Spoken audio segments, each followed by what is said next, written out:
Honorable Minister for Forest and Environment, Science and Technology, and Mines and Geology. Respected Dr. Dutta, Advisor, Department of Science and Technology, Government of India, Dr. Rasmi ji, and all members of Department of Science and Technology, Government of India, and esteemed guest speakers from all states and central organizations stationed in Sikkim. Respected Secretary, Department of Science and Technology, Government of Sikkim, respected secretaries and member secretaries of all state councils and department of other states, a very good morning to all of you. We are aware that Government of India has initiated Azadi Ka Amrit Mahotsav to celebrate and commemorate 75 years of progressive India. To celebrate the Mahotsav, Department of Science and Technology, Government of India is organizing the program to instigate the 1 month, 1 theme initiative. This has begun from this month of September and will end in August 2022. There are 12 themes that have been identified for 1 month, 1 theme initiative, and the particular state council have been identified to coordinate and prepare the framework for each month based on the theme. This month theme for celebration is STI ecosystem, science, technology, and innovation ecosystem in the states, where we want to see what are the initiative of science and technology, investment of science and technology in the state level, supported by Department of Science and Technology and other major scientific institutions. And also, Sikkim State Council of Science and Technology is privileged to host this program today as other states. The theme identified, the 12 themes identified for this entire program spread over 1 year are, this month's program is Science, Technology, and Innovation Institutions, where we will try to see all the science and technology investments at the state level supported by Department of Science and Technology and other major supporting agencies, central agencies. And this is followed by next month human capacity, research and development, infrastructure, indigenous technology, startup ecosystems, science communication, women scientists, science and society, future technology, innovation, translation and research, industry and Atmanirbharta, and finally this will culminate in intellectual property right in the month of August 2021. A very warm welcome to you all once again. Now I'll request Secretary, Department of Science and Technology, and also the Member Secretary, Sikkim State Council of Science and Technology, Sri Bhuvan Prasad Pradhan, IFS, to kindly present his welcome address. Thank you very much.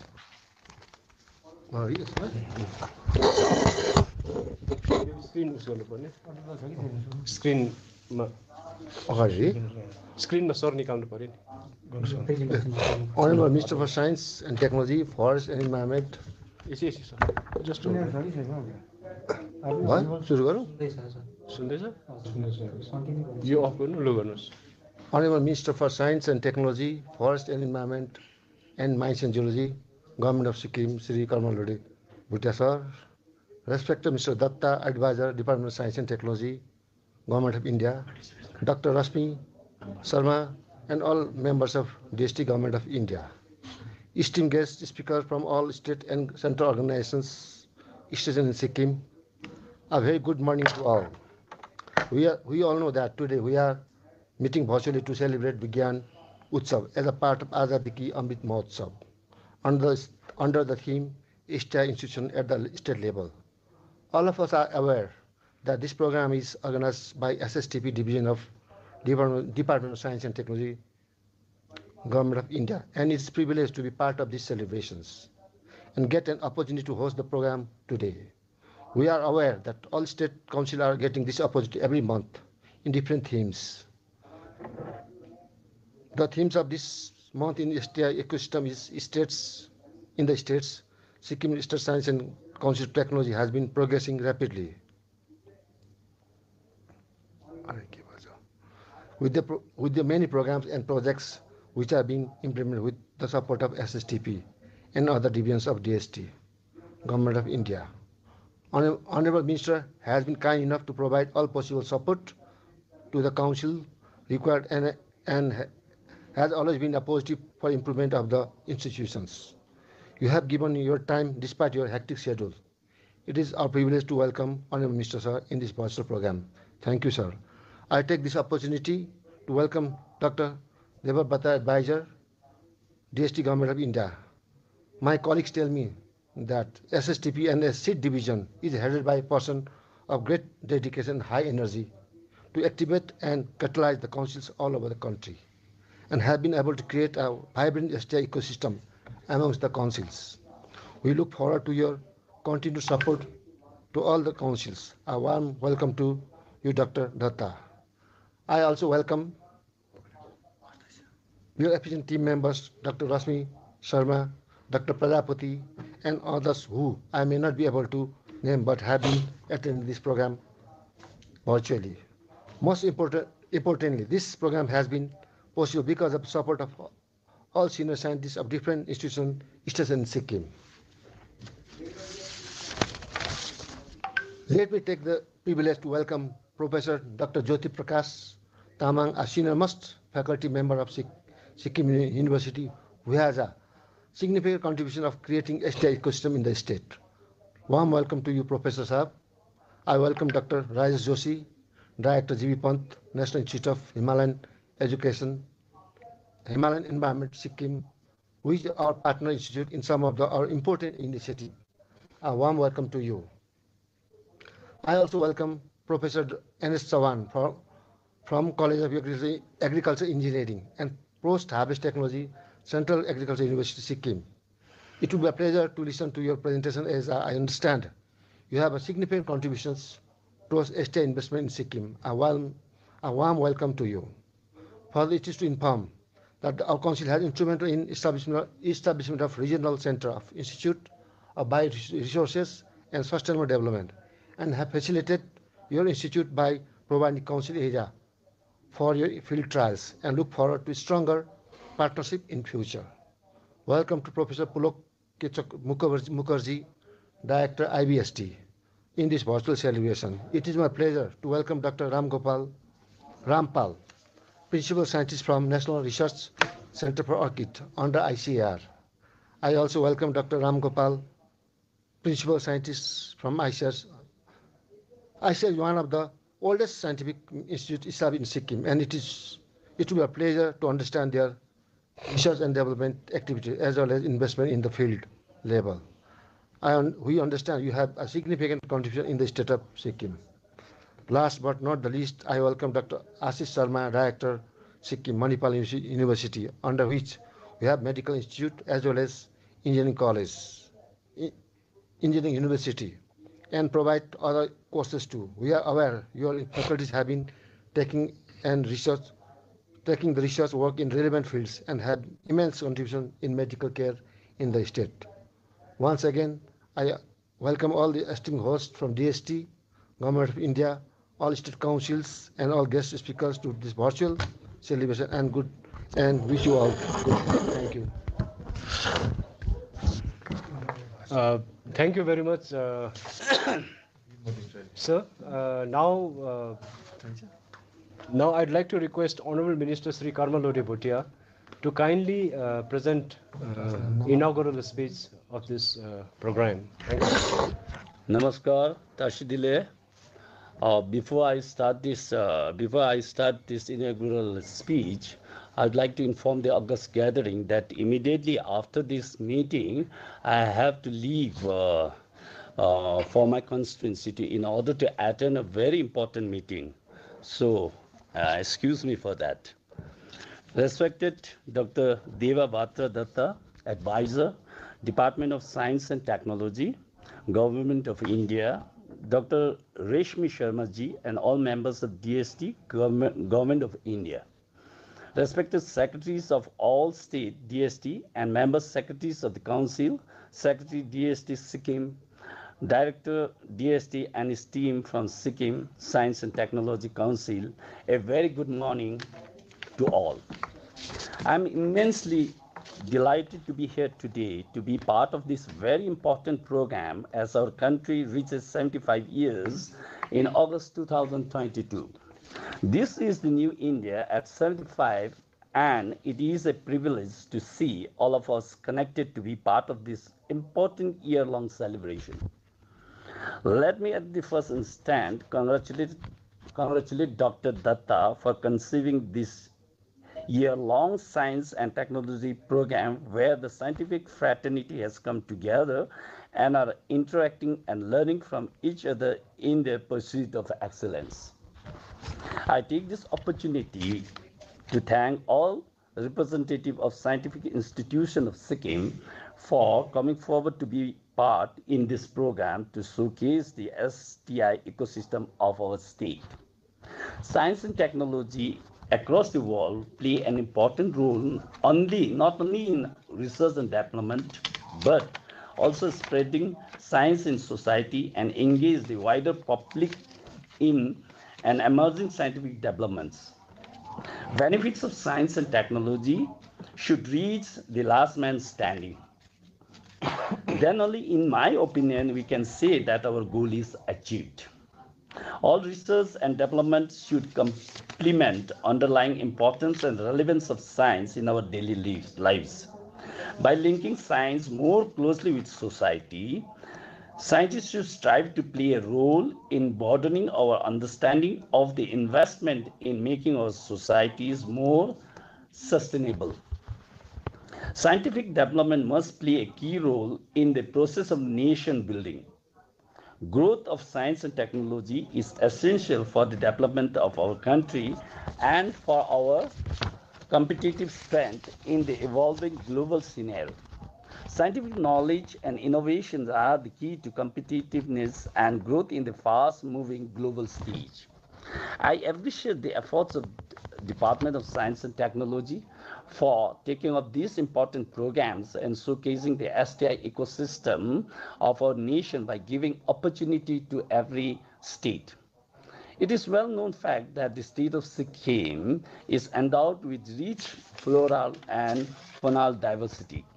Covering just 0.22% of the geographical areas of the country, Sikkim shows great biological diversity with vast altitudinal variation of elevation from around 300 meters to 8,598 meters within very short distances, which is responsible for the varied ecoregions of the state. Over the period of time, various research and development activities have been taken up by various state and central scientific agencies. However, it is felt that there are various constraints in areas of study related to rich resources of the state which need in-depth study and development and addressing the issues of farmers and all stakeholders. Knowledge centers should strive to see the issue faced by our rural people. Let me give an example of cardamom in Sikkim. Once the largest producer of this important cash crop, it has seen considerable reduction in production due to many reasons like viral infestation, fungal infestation, requirement of quality planting materials, and modern agro technologies. Cardamom is one of the important cash crop of the state, which has seen considerable reduction in production due to many reasons like viral infestation, fungal infestation, requirement of quality planting materials, and modern agro technologies. This has resulted in loss of turnover of the farmers, affecting their economy. The need of scientific intervention, including rejuvenation and diffusion of newer and successful technologies, and introduction of climate resilient gene pools in all horticulture products to ease the problems of farmers. Climate change is one area where there is tremendous potential of study for mitigation. As Sikkim is placed in eco-sensitive zone, we have more than 100 wetlands and 84 glaciers, which have become vulnerable due to climate change. I understand that number of studies on impact of climate change is going on, we are also aware that there is considerable recession of some of the important glaciers. This will impact not only Sikkim but downstream areas and other states too by way of depletion of freshwater resources and phenomenon like glacier lake outburst flood and flash floods. I appreciate the DST effort of coming up with state action plan on climate change. I am sure there such details will be shared subsequently in the presentation. All scientific knowledge institutes must give emphasis in long-term sustainable research and development, investment and infrastructure development. I am told that there is good collaboration and partnership amongst the institutions in our state, which itself is an appreciable effort by these institutes. I'm sure that our efforts in development of human resource and knowledge sharing within and outside the state will bring about quality and competence among the scientific community. Innovation is another area where we all must prioritize our efforts to see more and more startups in this state. Although we have geographical disadvantage in terms of connectivity, all knowledge institutes must see how benefit can percolate to poorest of the poor. Then only we can say that the science and technology has served its purpose. I appreciate the research and development activities being taken by our state and central agencies, and I am confident that today's interaction will be helpful in bringing all institutes of Sikkim to understand each other and further their collaborative work. I wish you all a success in your endeavor. Thank you and Jai Hind. And I do hope you will understand. I have to leave. So thank you very much. Thank you. This is Jai Hind for some meeting. Yes, thank you so much, sir. Thank you. Secretary sir. Program next. हामीले हेर्नु पाउँदैन त ल मैले बोल्दा कुनि के भएछ कि यहाँ मिस्टेक भइहालेछ नि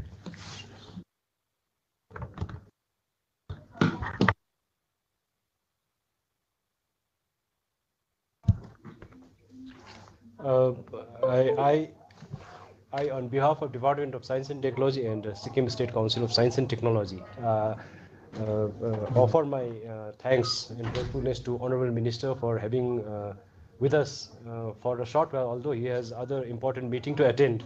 So thank you very much, Honorable Minister, sir.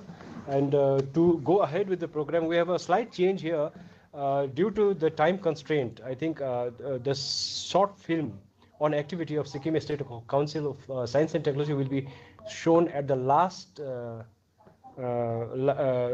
program, as a last program before vote of thanks. So now I'd like to give a short presentation on initiative and activity of Sikkim State Council of Science and Technology. Presentation to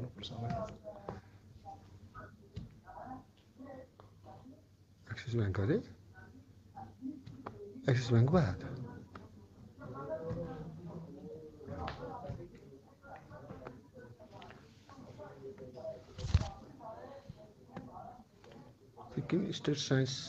Sikkim State Council of Science and Technology was established in 1997. Sikkim State Council of Science and Technology was established in 1997 and has this organizational structure as Honorable Chief Minister of State as the member secretary, and Minister in charge is the Vice Chairman. Chief Minister is the Chairman of the Council, and member secretary. Minister in charge is the Vice Chairman, and we have a Secretary, Department of Science and Technology as a member secretary. Then we have a executive body as in any other council, and then governing body where the chairman of the governing body is Honorable Chief Minister. We have 3 directors on different divisions, and they are supported by Joint Director, Assistant Scientific Officer, and Research Assistants. In total, we have 80 members working in the department as well as in the council. The year of establishment of Sikkim Institute Council, as I told you, is 1997, and the area of intervention are biotechnology, where there are a lot of work going on in Sikkim State Council of Science and Technology, state remote sensing and GIS application, technology transfer, capacity building and skill development, communication and popularization of science, and climate change studies. These are the major areas where we are working in the state, and we have infrastructure available with us as Sikkim Science Center at Marchak, Namli in East Sikkim, Biotechnology and Application Research Center at Rumtek, East Sikkim, Sazong, Biotechnology Hub at Vigyan Bhavan, Remote Sensing and GIS Lab at Vigyan Bhavan, Deorali, Sikkim in our head office, and State Science Library at Sikkim Science Center, Marchak.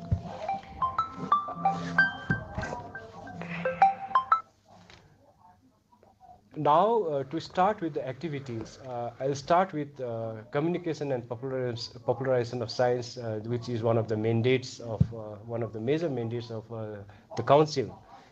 First and foremost, we have initiated setting up of innovation lab in 80 schools funded by the state government, and in this we are giving lab setup, total lab setup to 80 schools and GIS system and many other equipments.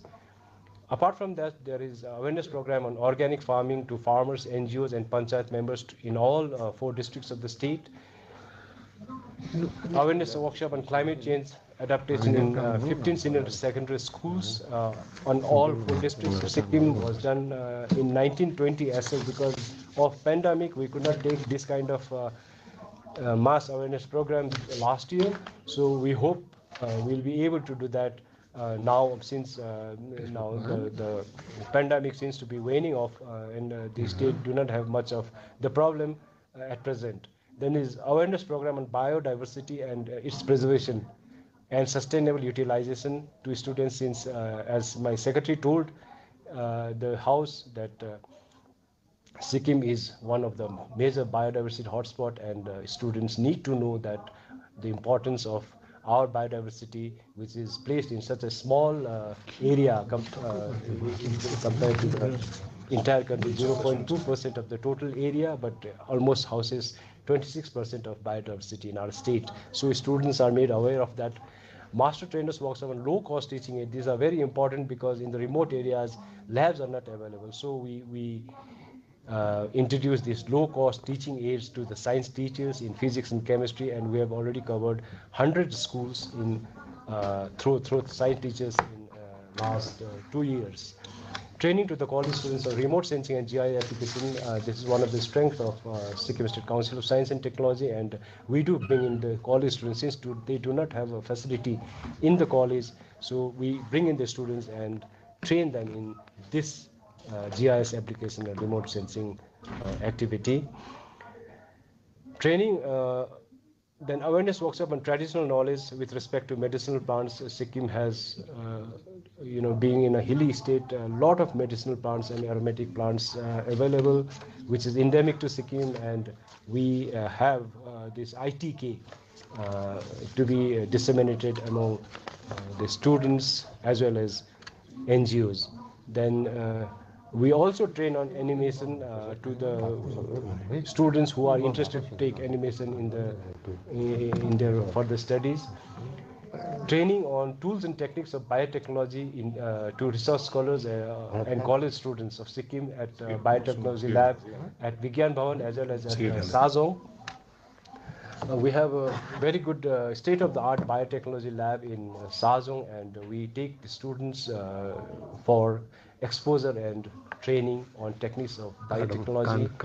Biotechnology outreach and awareness program in 30 schools were taken over in 1920 in all 4 districts of school. Lecture series on intellectual property right. This is one of the major area of intervention because we have a IPR cell in the council established by Ministry of Science and Technology, And we do have this awareness lecture series on intellectual property right in colleges, university, and students, as well as in the public, because a lot of queries do come regarding this patent and intellectual property right. We also organize this live exposure of science students to various schools in Sikkim. Then this regular activity called National Science Day during birth day of C.V. Raman, Professor C.V. Raman. Then there is this National Mathematical Day, National Children's Science Congress organized every year, and we do send children to the national level for exposure and presentation at the National Children's Science Congress. Inspire scheme is one of the major schemes of the flagship scheme rather of Department of Science and Technology, Government of India, and we do implement in our state where each children who do send a proposal for a project to us are screened at the national level, and those who are selected for presentation are given 10,000 through direct benefit transfer from the ministry. And we have already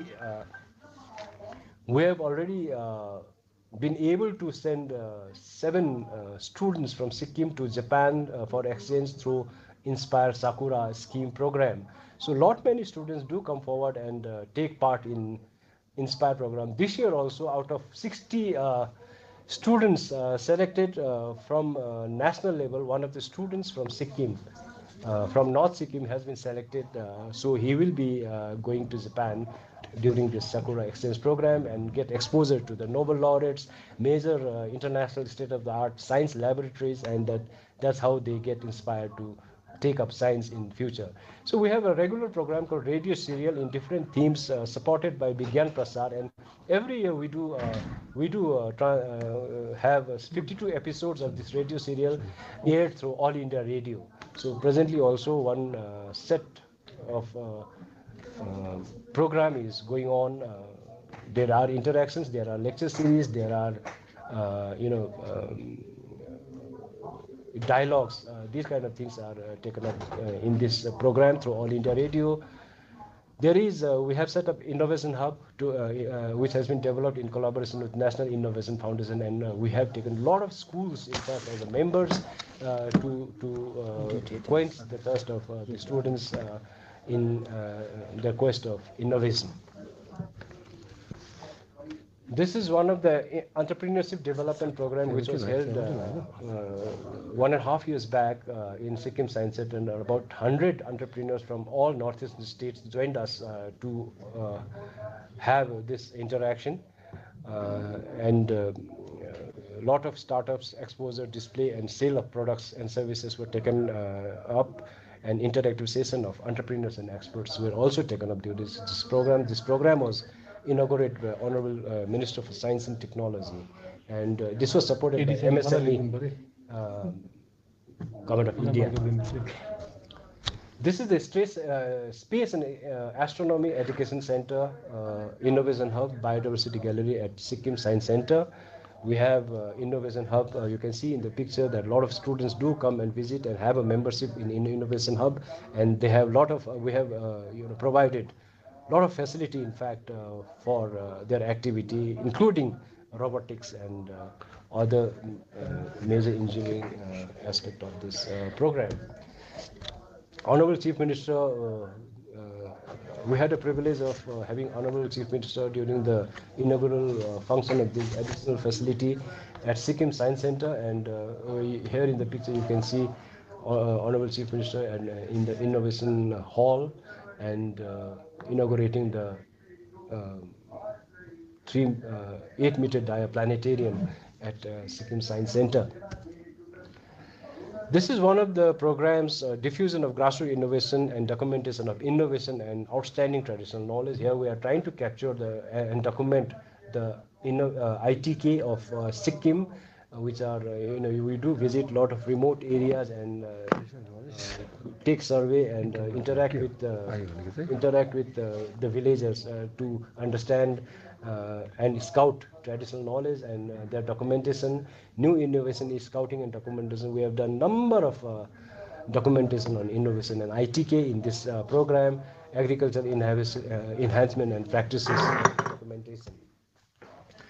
This is one of the major initiative of technology transfer where we have 2 units of Sarguna plant being implemented at garbage disposal site of Gangtok at Namli. This is funded by Ministry of Donor, and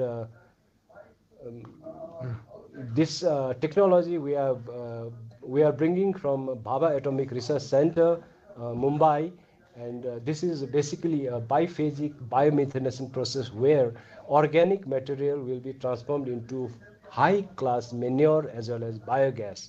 So this is in the final stage of installation, and as soon as the installation is over, we'll have it inaugurated, and then it can be functional within this year.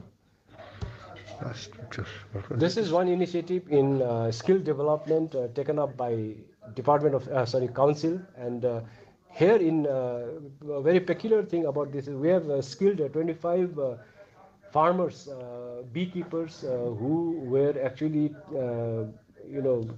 practicing this old traditional method of beekeeping, and now we have trained them to build low-cost, eco-friendly bee boxes made of clay, which can use resources available in and around their village and have very weatherproof kind of bee boxes. And now they are slowly migrating to newer technology. This training was of National School Qualification Framework Level 4 and funded by Ministry of Science and Technology. The sanitary napkin production machine and training was given to the self-help groups, and now we have identified 4 self-help groups to produce the sanitary napkin for marketing at the local level, and they have initiated the activity. Similarly, this training on egg incubator, there is a shortage of egg in the state at the village level, so we have trained, identifying the gap area, we have given training on egg incubator and distribution of this machinery to the self-help groups to initiate hatchery. Some of the self-help group have already started this activity, and it is quite promising that they have been able to kind of initiate this activity at the village level. This program was funded by National Innovation Foundation, Government of India. Then we have one major intervention since last 1 year. This is called Pradhan Mantri Bandhan Vikas Yojana. This is because basically components of the mechanism of marketing of minor forest produce through minimum support price and development of value chain for minor forest produce, agriculture, horticulture products, and tribal arts and craft. This is the activity of TriFed, and it was launched in Sikkim on the 1st of October 2020 by Honorable Minister for Tribal Affairs in presence of Honorable Chief Minister of Sikkim.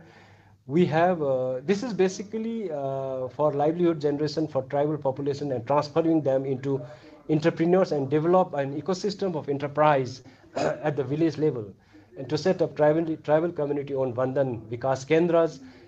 Basic aim is to fast-track economic development of tribal population by involving self-help groups at village level. Now we have 80 Bandhan Kendras and 1,578 such SHGs are subsumed in these 80 Bandhan Kendras, and these Kendras, each Kendra will have 15 SHGs. TriFed is giving 1 lakh per SHG, and per Kendra is 15 lakhs, and we have 80 such Bandhan Kendras. We are the nodal agency and have been actively supporting the implementation through implementing agency of cooperation department. This is the clip of Honorable Minister for Tribal Affairs Sri Arjun Munda ji and Honorable Chief Minister of Sikkim during the launching of Pradhan Mantri Bandhan Yojana in Sikkim on the 1st of October 2020.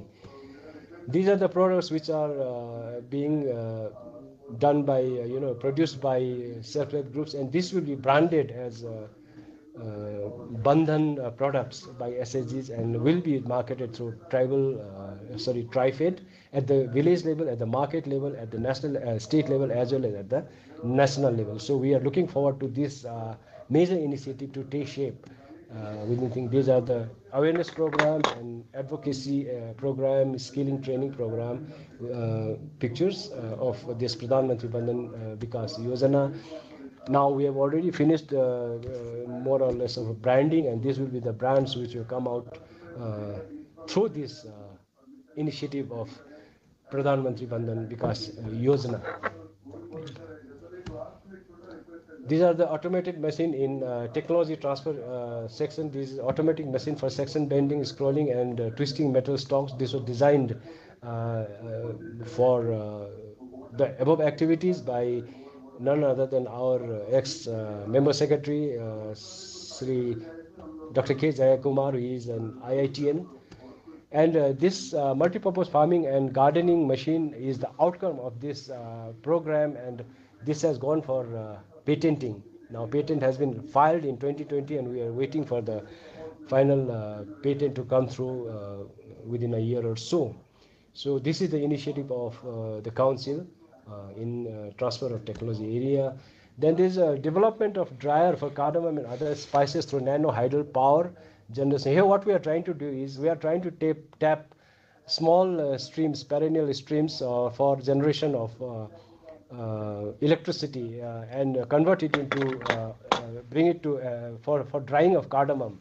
This will help in reduction of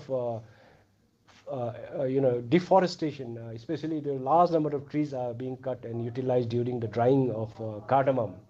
So and this oven will be environmentally friendly, and this will help in maintaining the ecosystem, forest ecosystem intact. So this is one of the major initiatives with this kind of objective.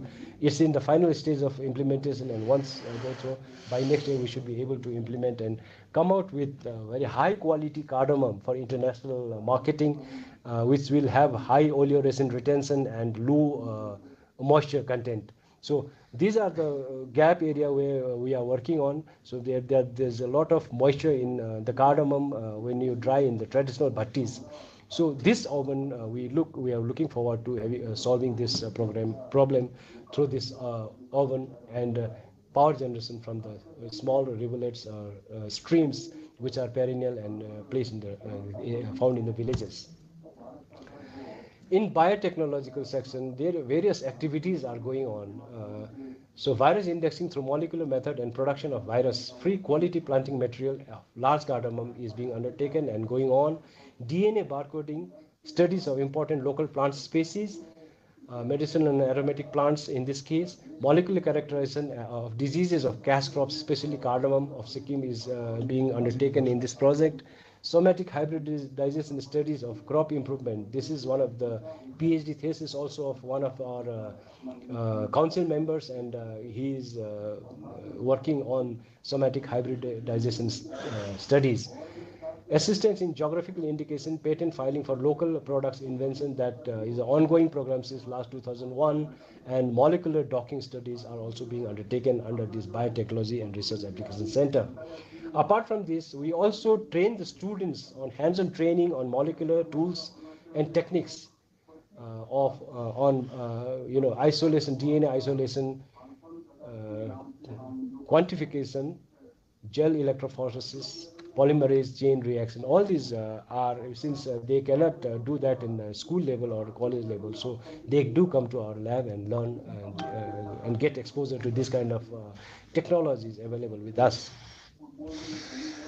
These are the mass production of propagation of large cardamom for livelihood sustainability of rural people. One of the projects funded by Department of Science and Technology and this tissue culture plant are virus resistant and being developed at our Sajong Biotechnology Research and Application Center. These are already been transferred from lab to land, and there has been very encouraging result as far as this cardamom product is concerned.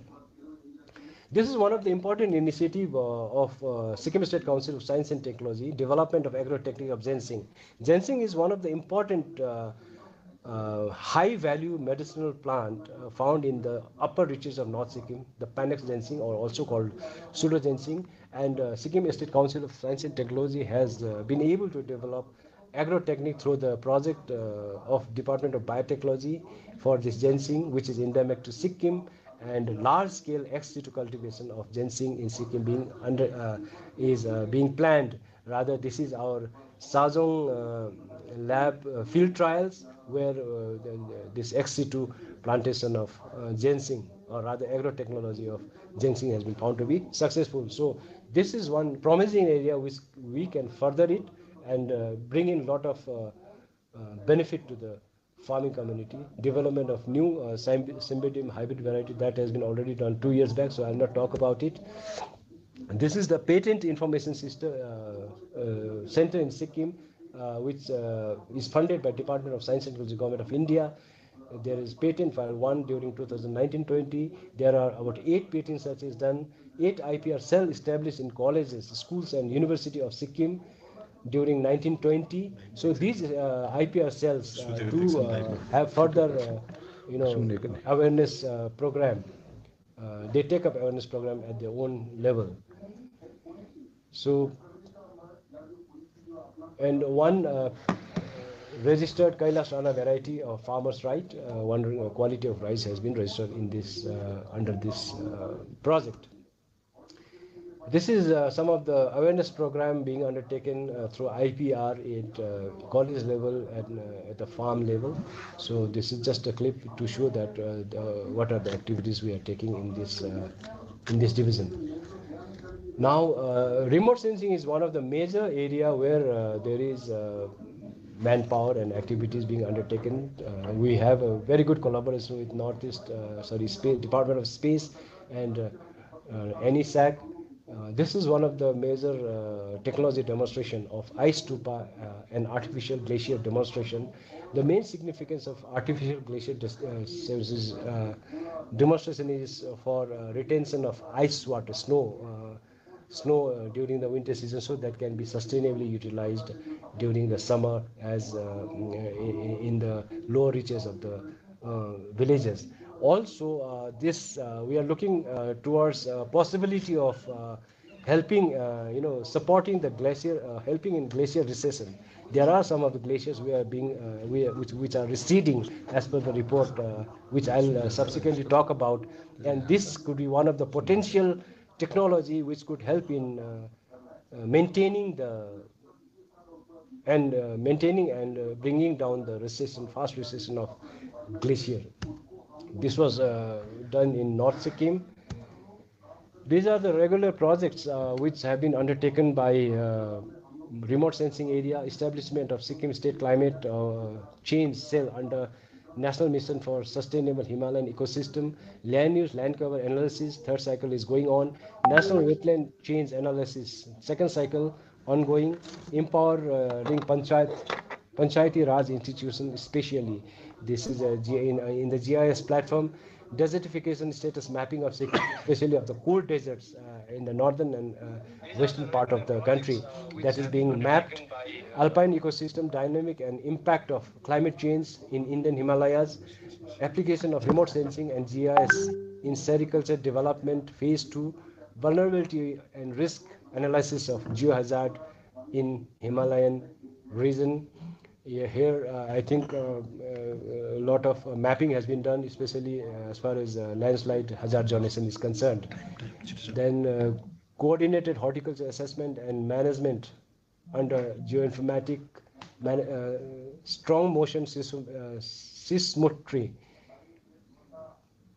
and probabilistic seismic hazard vulnerability and risk microzonation of Darjeeling Sikkim Himalayas. A lot of earthquake monitoring stations have been placed within the state. There are about 14 earthquake monitoring stations placed, and we do take the data and collaborate with Indian Institute of Science, Kharagpur. Long-term monitoring of glacier dynamics of East Rathong Glacier, one of the major initiative of remote sensing division through National Mission for Sustaining Himalayan Ecosystem, and wetland mapping is undergoing in phase 2. So these are the alpine ecosystem dynamics and impact of climate change study in Indian Himalayas, in establishment of long-term ecological record of alpine ecosystem of Indian Himalayas. So temperature data is being taken from 3 peaks of the state at the northern part and the eastern part, and we will have data analyzed to understand what are the impact of climate change in the ecosystem of this Himalayan, small Himalayan state. Glacial ablation study at Rathong Glacier. This is one of the major studies where we have been doing the long-term study of glacial recession, melting and velocity studies, documentation of glacial landforms, glacial-hydrological studies, and snout monitoring of the glaciers being undertaken by our council members. These are the manpower of the council who have expertise in glacial studies, and they do work in collaboration with Jawaharlal Nehru University also. These are the earthquake monitoring stations placed in different area of the state, and data are being collected throughout and being studied in collaboration with Indian Institute of Technology, Kharagpur, to see the probability in future for major earthquake. This is the vulnerability mapping which was taken up during in the climate change cell, and this is carried out using IPCC framework of 2014, and Indian Institute of Science Bangalore has been one of the major contributor for the study of this the activity. As you see, East Sikkim is the most vulnerable to climate change compared to other states. Then comes the West Sikkim, North Sikkim, and finally South Sikkim has been found to be least vulnerable to climate change. So this is the one of the study of climate change cell. So the achievement, in short, I'll just tell you before I finish my presentation. There are 500 approximately school and college students and public PRI members, farmers, science teachers, NGOs benefited from science popularization activities, workshops, seminars, and hands-on training. So target beneficiary has been benefited. That is the outcome analysis of this initiative. More than 100 entrepreneurs benefited from Udyam Samagam for startup, product exhibition, and producers buyer interface. Set up self-help group enterprise for egg incubator and sanitary napkin machine. Introduction of new tools and techniques for apiary beekeeping by introducing and standardizing low-cost clay hive. Set up complete 8-meter dia planetarium, 3D science theater, and innovation hub. Set up under Science and Technology Council to benefit students of the state and grassroots innovators. Green skill development program on ecotourism under NSQF level 4 for employment and livelihood. So far, 50% of the trained people have been already employed in this trade. So this is one of the major achievement of the council. Then state water policy is being undertaken since there is no clear-cut water policy of the state. So in consultation with GIZ and SDG. Working group committee has been set up for drafting the second state action plan for climate change, and based on this action plan of climate change, various initiative on mitigation of climate change can be taken up by the line departments. So intervention during COVID-19 outbreak, we had developed touchless sanitizer, dispensing machine. Honorable Chief Minister was kind enough to see and appreciate this machine, and in fact has been appreciated. The innovator has been appreciated in the newspaper also. This is one of the vehicle disinfectant bay which was developed by one of the innovators by our support, and we through support of National Innovation Foundation has kept this in Gangtok Hospital, Gazing Hospital, and the checkpost, etc. So this is one of the major initiatives during COVID period. Development of sanitizer. In early stage of COVID, there was a shortage of sanitizer, and we found there is a gap in supply of sanitizer early March 19. So during that time, sanitizers were also prepared in our lab and distributed to the public. This is some of the initiative which we have taken. Assisted Sikkim police through UAV surveillance along West Bengal and Sikkim border. There was a lot of border crossing during the COVID period, and to discourage and to have proper surveillance, UAV was utilized with the support from Sikkim State Council of Science and Technology. So the screening was taken up. Then there was a thing. Now we have also proposed for COVID intervention by way of establishing CCRC in Sikkim. So some of the activities which we plan to do through CCRC has been listed the Eranda.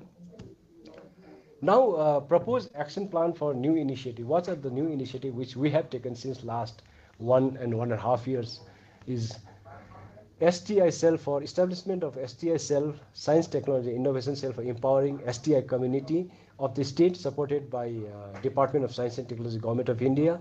Expansion of STI nodal centers in each 4 districts of the state for mapping of science and technology and innovation needs, outreach and technology diffusion in the various level.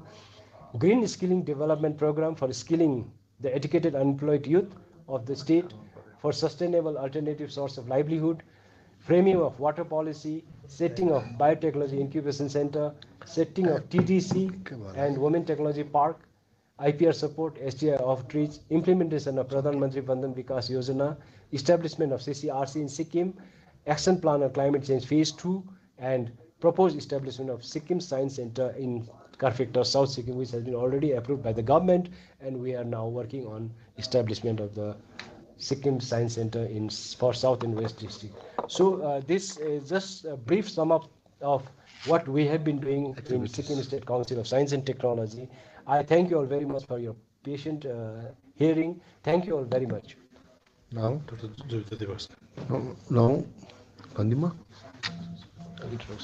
now we request Professor Dr. J.P. Tamang to give his presentations.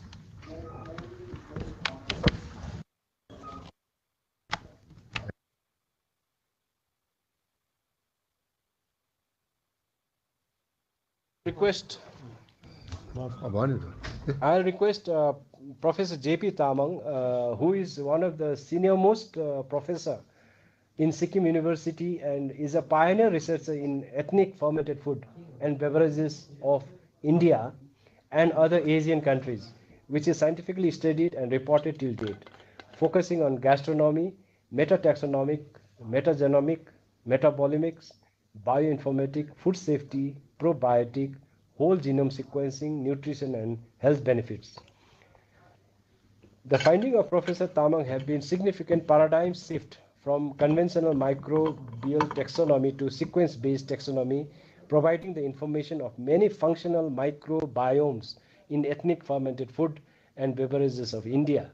Currently, he is the prestigious IC Mode Mountain Chair. He has received number of awards, several national and international awards, including Department of Biotechnology Bioscience Award in 2005. He has published more than 180 research publications, including 7 books and Taylor and Francis USA and Springer Nature, Singapore, and cumulative impact factor of 300 and citation of 6,000 and in Scopus. He also has one patent. Professor Tamang has several administrative posts in Sikkim University, first registrar, dean, School of Life Sciences, and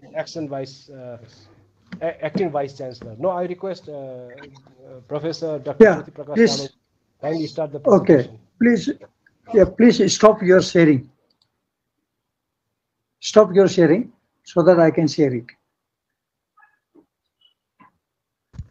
Bhutia, please. I'm not sharing now. I'm already offline.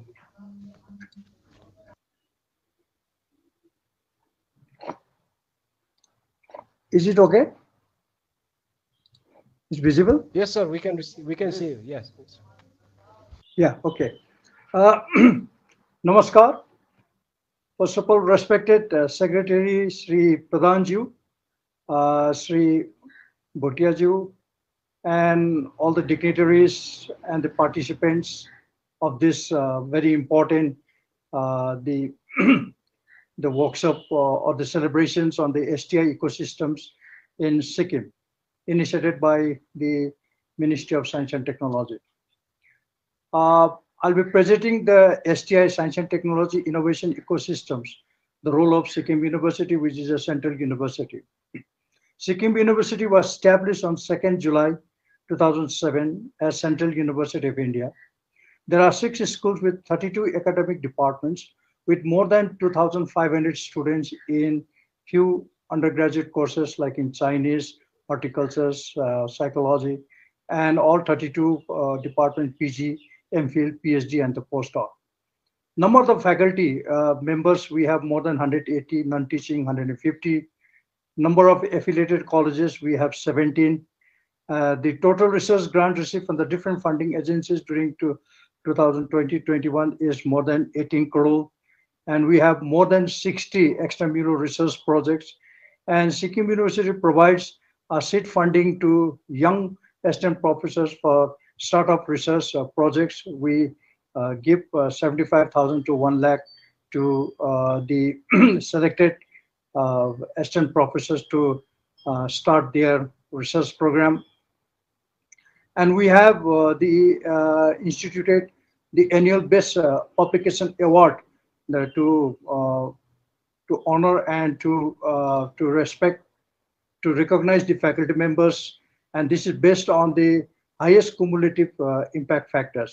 And we also provide the travel grants to those faculty members and the PhD students to make their presentations abroad and within the country also.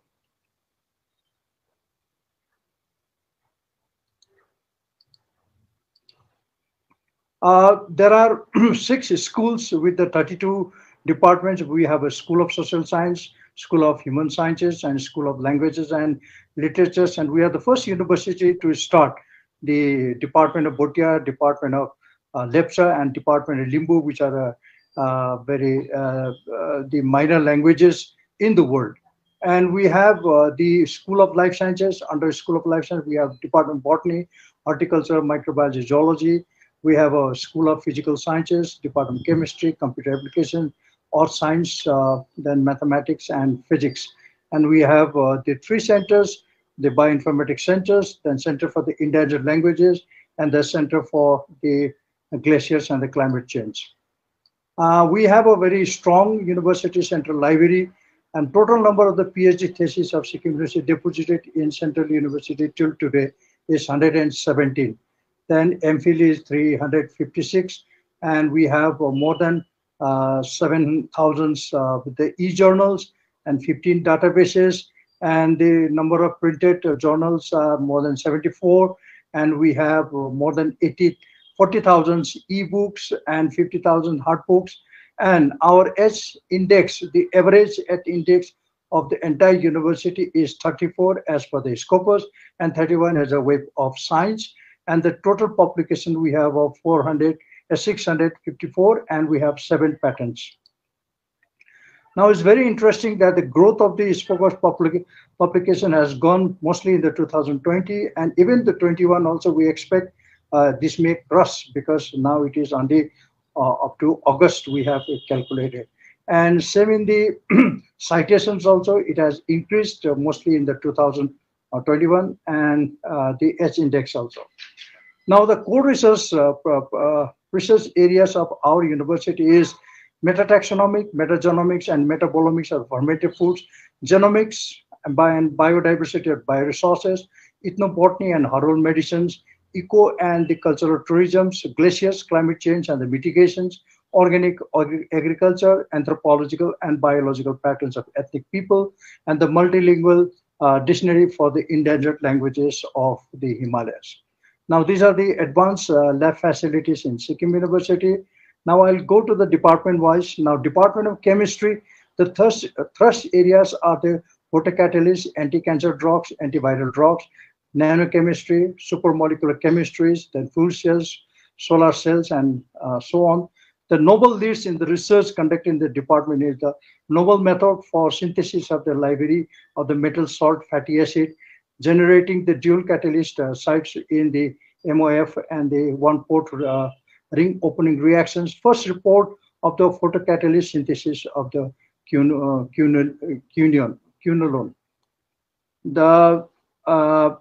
At present, there are 14 PhD students in the Department of Chemistry, and they have 9 projects, and the research publications more than 44, and they have 4 patents. And these are the basic, the work of the chemistry, the novel method for the synthesis of library metals is done by Dr. Sudarshan Tamang and his team, and this is done by the Dr. Pariyar and his team, and this is Dr. Biswajit Gopal and his team. And now Department of the Computer Applications, the thrust areas data science, machine learning, Internet of Things, computational biology, image processing, the remote sensing, and the GIS. Then the noble leads is the neurodegenerative disease diagnosis through the network biological approach, then Internet of the Things in the smart healthcare system development, analysis, attacking, and affecting mechanism of SARS-CoV. And the number of PhDs at present is 9, and they have one project, and they have more than 230 publications, and they have filed the 5 patents. And these are the these are the novel findings of their departments. Now, the Department of Botany thrust area is the biodiversity, utilization, conservation, and ecology of the Sikkim Himalayas, characterization of genetic resources and biotechnology applications, characterization of the plant responses to abiotic stresses. The novel leads in the department is a strong genetic diversity of mucuna with the implication for the crop improvement, development of agro technology, then the discovery of the new plant species. They have already awarded the 5 PhD students, and at present 21 students are doing their PhDs, and the number of projects is completed 9 and ongoing 6, and they have more than 80 publications. And these are the representative research publications of the department published by the faculty members and the PhD students. Then this is the Department of Geology or the Earth Science. The thrust areas are the cryospheric and the climate change studies, hydrological and spring set management studies, landslide and sedimentological studies. And the noble leads are the morphometeorological and the geomorphological studies, hydrological and hydrogeochemical studies. And 13 PhD students are working, and they have 3 projects, and one of them is the Center for Excellence awarded by the Department of Science and Technology, and they have more than 57 research publications. And these are the lead findings of the Department of Geology. Now, the Department of Horticulture thrust area is organic farming and horticultural crop improvement, conservations, and the value addition of the local horticultural crops. The novel leads are the development of 2 microbial consortium, that is the biofertilizer consortiums for the nutrient management and the microbial consortium for the pest and the disease management, establishment of community seed banks in 10 villages, then value addition of indigenous fruit and vegetables. They already produce 9 PhD students. At present, more than 18 students are working, and they have 10 research projects and more than 73 publications. And these are the products developed by the Department of Horticulture. These are the microbial consortia developed in the department, and these are some agro-based products. And Department of Mathematics, the thrust area is the algebraic deformations theory and the matrix analysis, mathematical modulations, computational systems, biologies. And the leads are the variety of the nonlinear system-based new approaches were developed to explore the biological complexity from the molecules to ecosystems. The number of the PhD students at present is 2. The total number of research publications is 4, and these are the some the publications of the department. I just want to add something that here we have a department of physics, we have a department of physical sciences, department of earth science, we have a department of physics, department of chemistry, department of mathematics, department of computer sciences. In our university, what we focus is the multidisciplinary approach, and mostly we focus to link with the biological science. So most of the faculty members in the chemistry are working in the biological science, the physics also biophysics, chemistry also biochemistry, or the molecular sort of drug development and anti-cancer and all. And even the mathematics also, with the help of the mathematical modulation, they go for the modulation of drugs, modulations of the computational biology, and even the computer science also. Now, this is the Department of Physics. As I told you that they work on the thrust areas of bioenergy, atomic, molecular, plasma, optical physics, nanomaterials, molecular electronics and nanophysics, theoretical high energy physics. And the leads are the generating the tools to study slow light phenomena in atomic vapor, leading in utilization of laser ablations techniques, the development of various optical sensors, started with the plant-based surfactant. They are doing the biophysics work here. We are using the gravitational theory to understand the strongly correlated systems. They have already produced 7 PhDs, and the number of the PhD students at present are 11. They have 9 projects, and they have published more than 81 research projects. And these are the work of the thing. I just want to highlight the house that Indrang Subba, our member of parliament, is a PhD student. He is submitting very soon. And this is his publications, which he worked under Dr. Ajay Tripathi, the associate professors in the Department of Physics. And these are all the publications of all the students and the faculty members. Now, Department of Geology, the thrust areas are conservation biology, biogeography, biodiversity, ecology, helminth parasitology, neuroimmunological basis of the psychiatric disorders and the population genetics. And their novel findings are the delineated biogeographical patterns of the various taxonomic groups in the Eastern Himalayas elevation gradient, identified unique diagnostic markers and draw targets against the tremadot, and the reported HLA profile of the Kambi population from Gorkha community for the first time. I think this is a very noble work that this work by Dr. Bishu Singh has really made one paradigm shift, and this will be collaborative with the Department of Anthropology, because there is no genetic mapping of the ethnic groups among the Himalayan people, mostly the Eastern Himalayas in Darjeeling and the Sikkim, because we have different type of the ethnic groups like the Baun, Shetri, Tamang, Magar, Gurung, and all, each and every community we are trying to do this. The number of the PhD awarded, they have already awarded 2, and the number of the PhD students at present are 9, and they have 9 research projects and more than 30 publications. And these are the some works which they have done. Now, the Department of Microbiology is the thrust areas: the metataxonomics, genomics, metabolomics, probiotics, immunomodulators, and the health benefits of the Himalayan fermented foods, including other Asian countries. Industrially important enzymes and characterized carbohydrate active enzymes, antimicrobial, antioxidant properties of the hardwood plants, and characterizes extremophils from the hot springs and the glacier of Sikkim. The novel leads in the research is we have discovered the immunity protein in the Lactobacillus plantarum, isolated from the very popular fermented food of soybean of Sikkim that's called kinema. Then immunomodulator compounds such as tricine, benzimidazole, etc., which show a very strong anti-cancer, antiviral, and the antibiotics in kinema, analyzed by the LCMS best metabolomics and KEG database. So we have standardized this metabolomics, and we have already detected some immunomodulator compounds. We have already produced the 15 PhD students, and there are more than 70 students are carrying out their PhDs, and we have more than 6 projects, and there are more than 151 publications, and all in the STI journals, and we have 1 patent.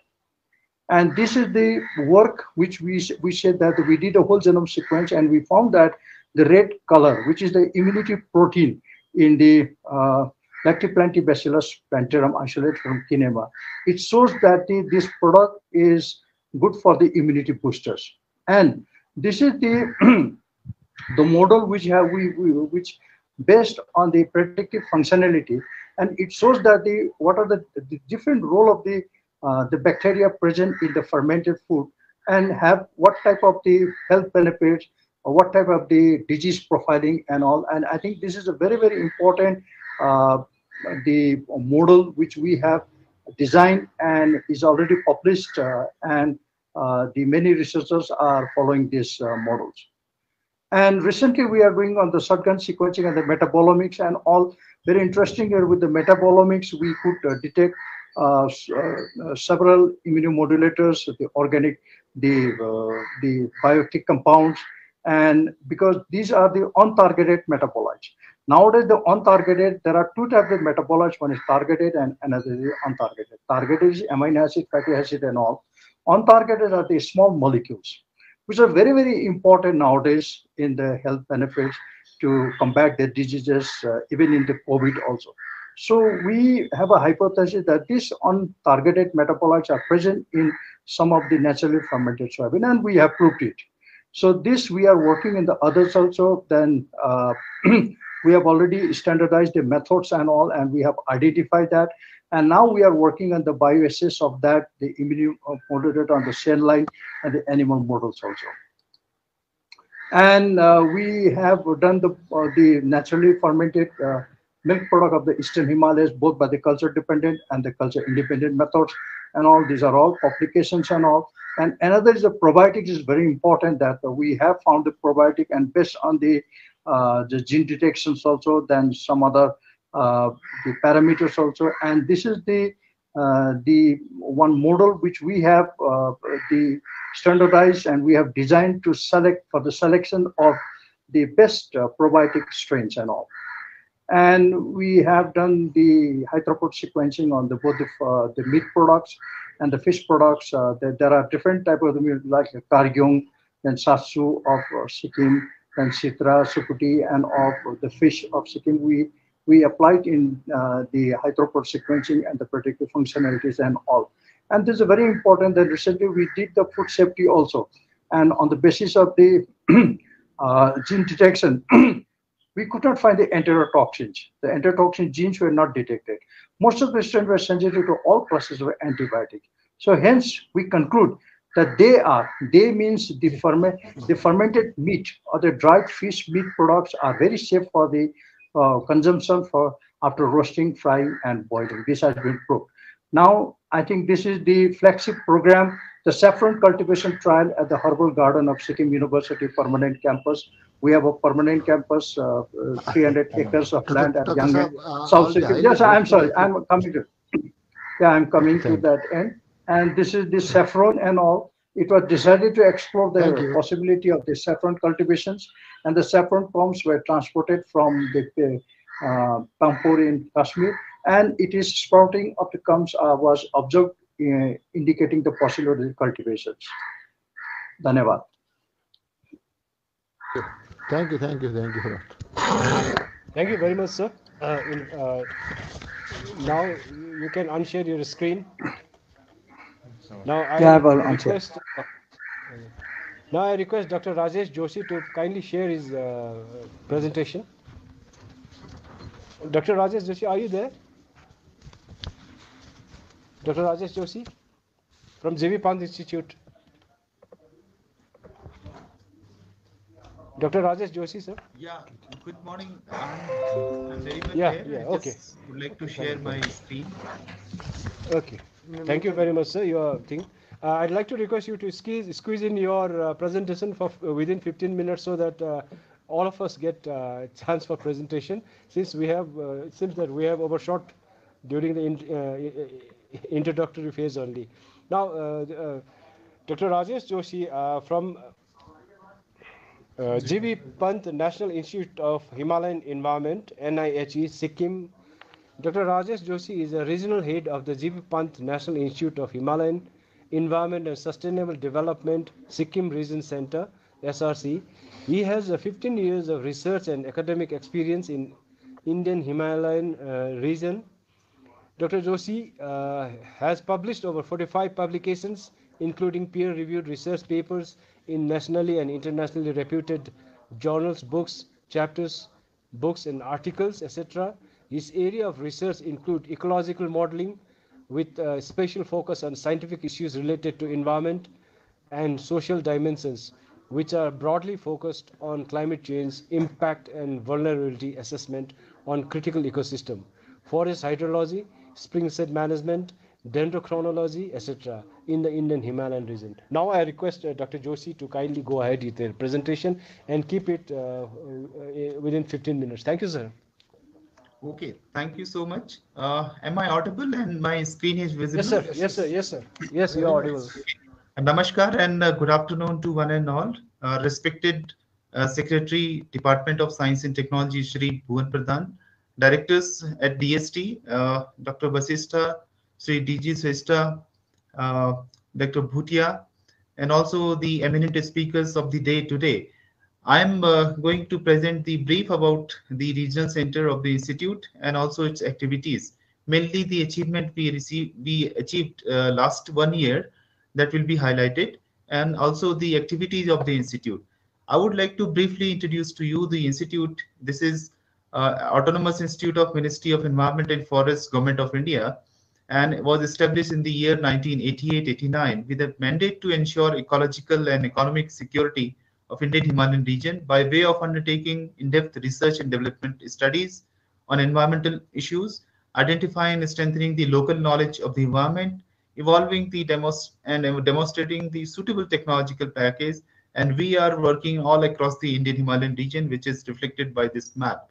This is the structure of GB Pant Institute.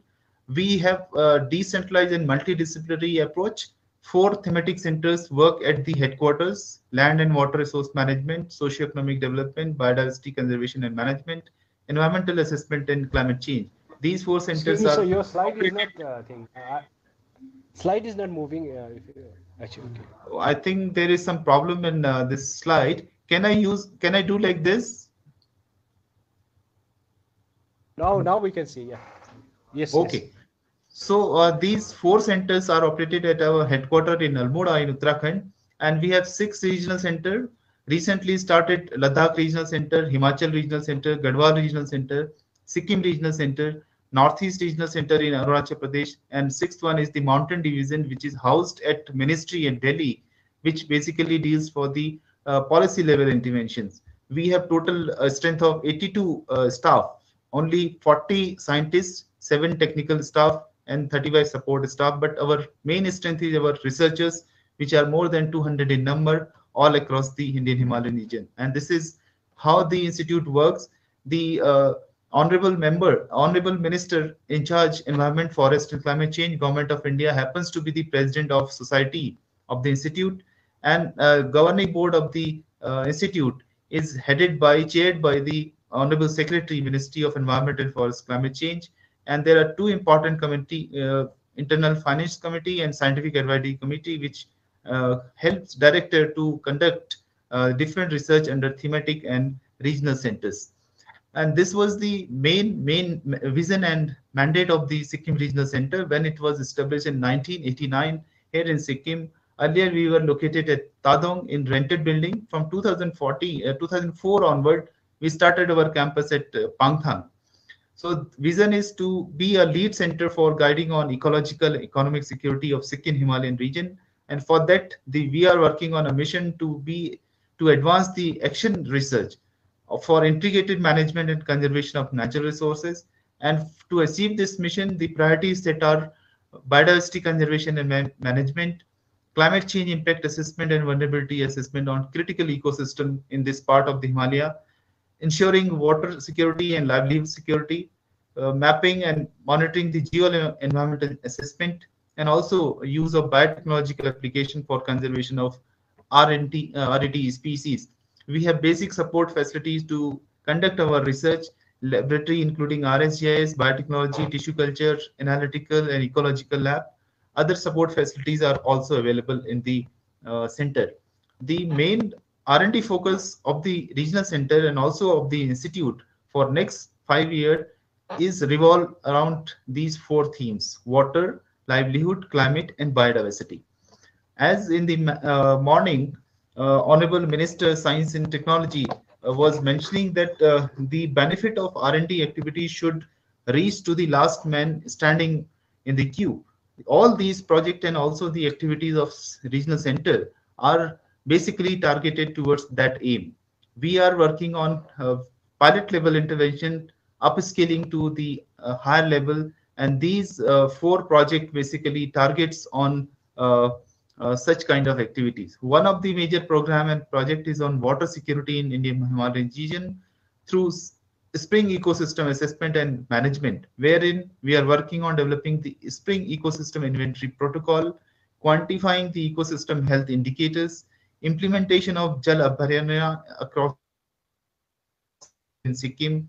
And to achieve this, we have last year, this is achievement of last 1 year only, we have mapped and geotagged nearly 450 springs of South Sikkim district, in situ water quality assessment of spring, and also we are trying to develop the cadre of para hydrogeologists, 50% last year trained. And this program we are developing and implementing in collaboration with the RMDD department of the state. Next program is on community-driven eco-smart village model development to improve the livelihood, wherein the aim is to identify the representative villages, clusters for community-led planning process, baseline database and resource use map for the target villages, capacity building of rural communities to implement the eco-smart village. When I talk about the eco-smart village, it can be considered as a climate resilient village, rather I would say. So we mapped and identified nearly 53 villages of this state, wherein only 5 GPUs in this Kamrang Mamle watershed and Damthang GPU have been now initiated, work has been initiated, and the work we are working with the communities. The third program is on fostering climate smart community in the Indian Himalayan region, wherein we are working on developing the climate vulnerability framework for identification of vulnerable communities, designing adaptation and resilience building mechanism to respond to the climate change for fostering climate smart communities, and also nurturing the climate awakened society in the Himalaya. This is important because under this program we are targeting to assess the vulnerability at village level and block level of the highest vulnerable identified district of the state, that is South Sikkim, which was already done by the DST government of India.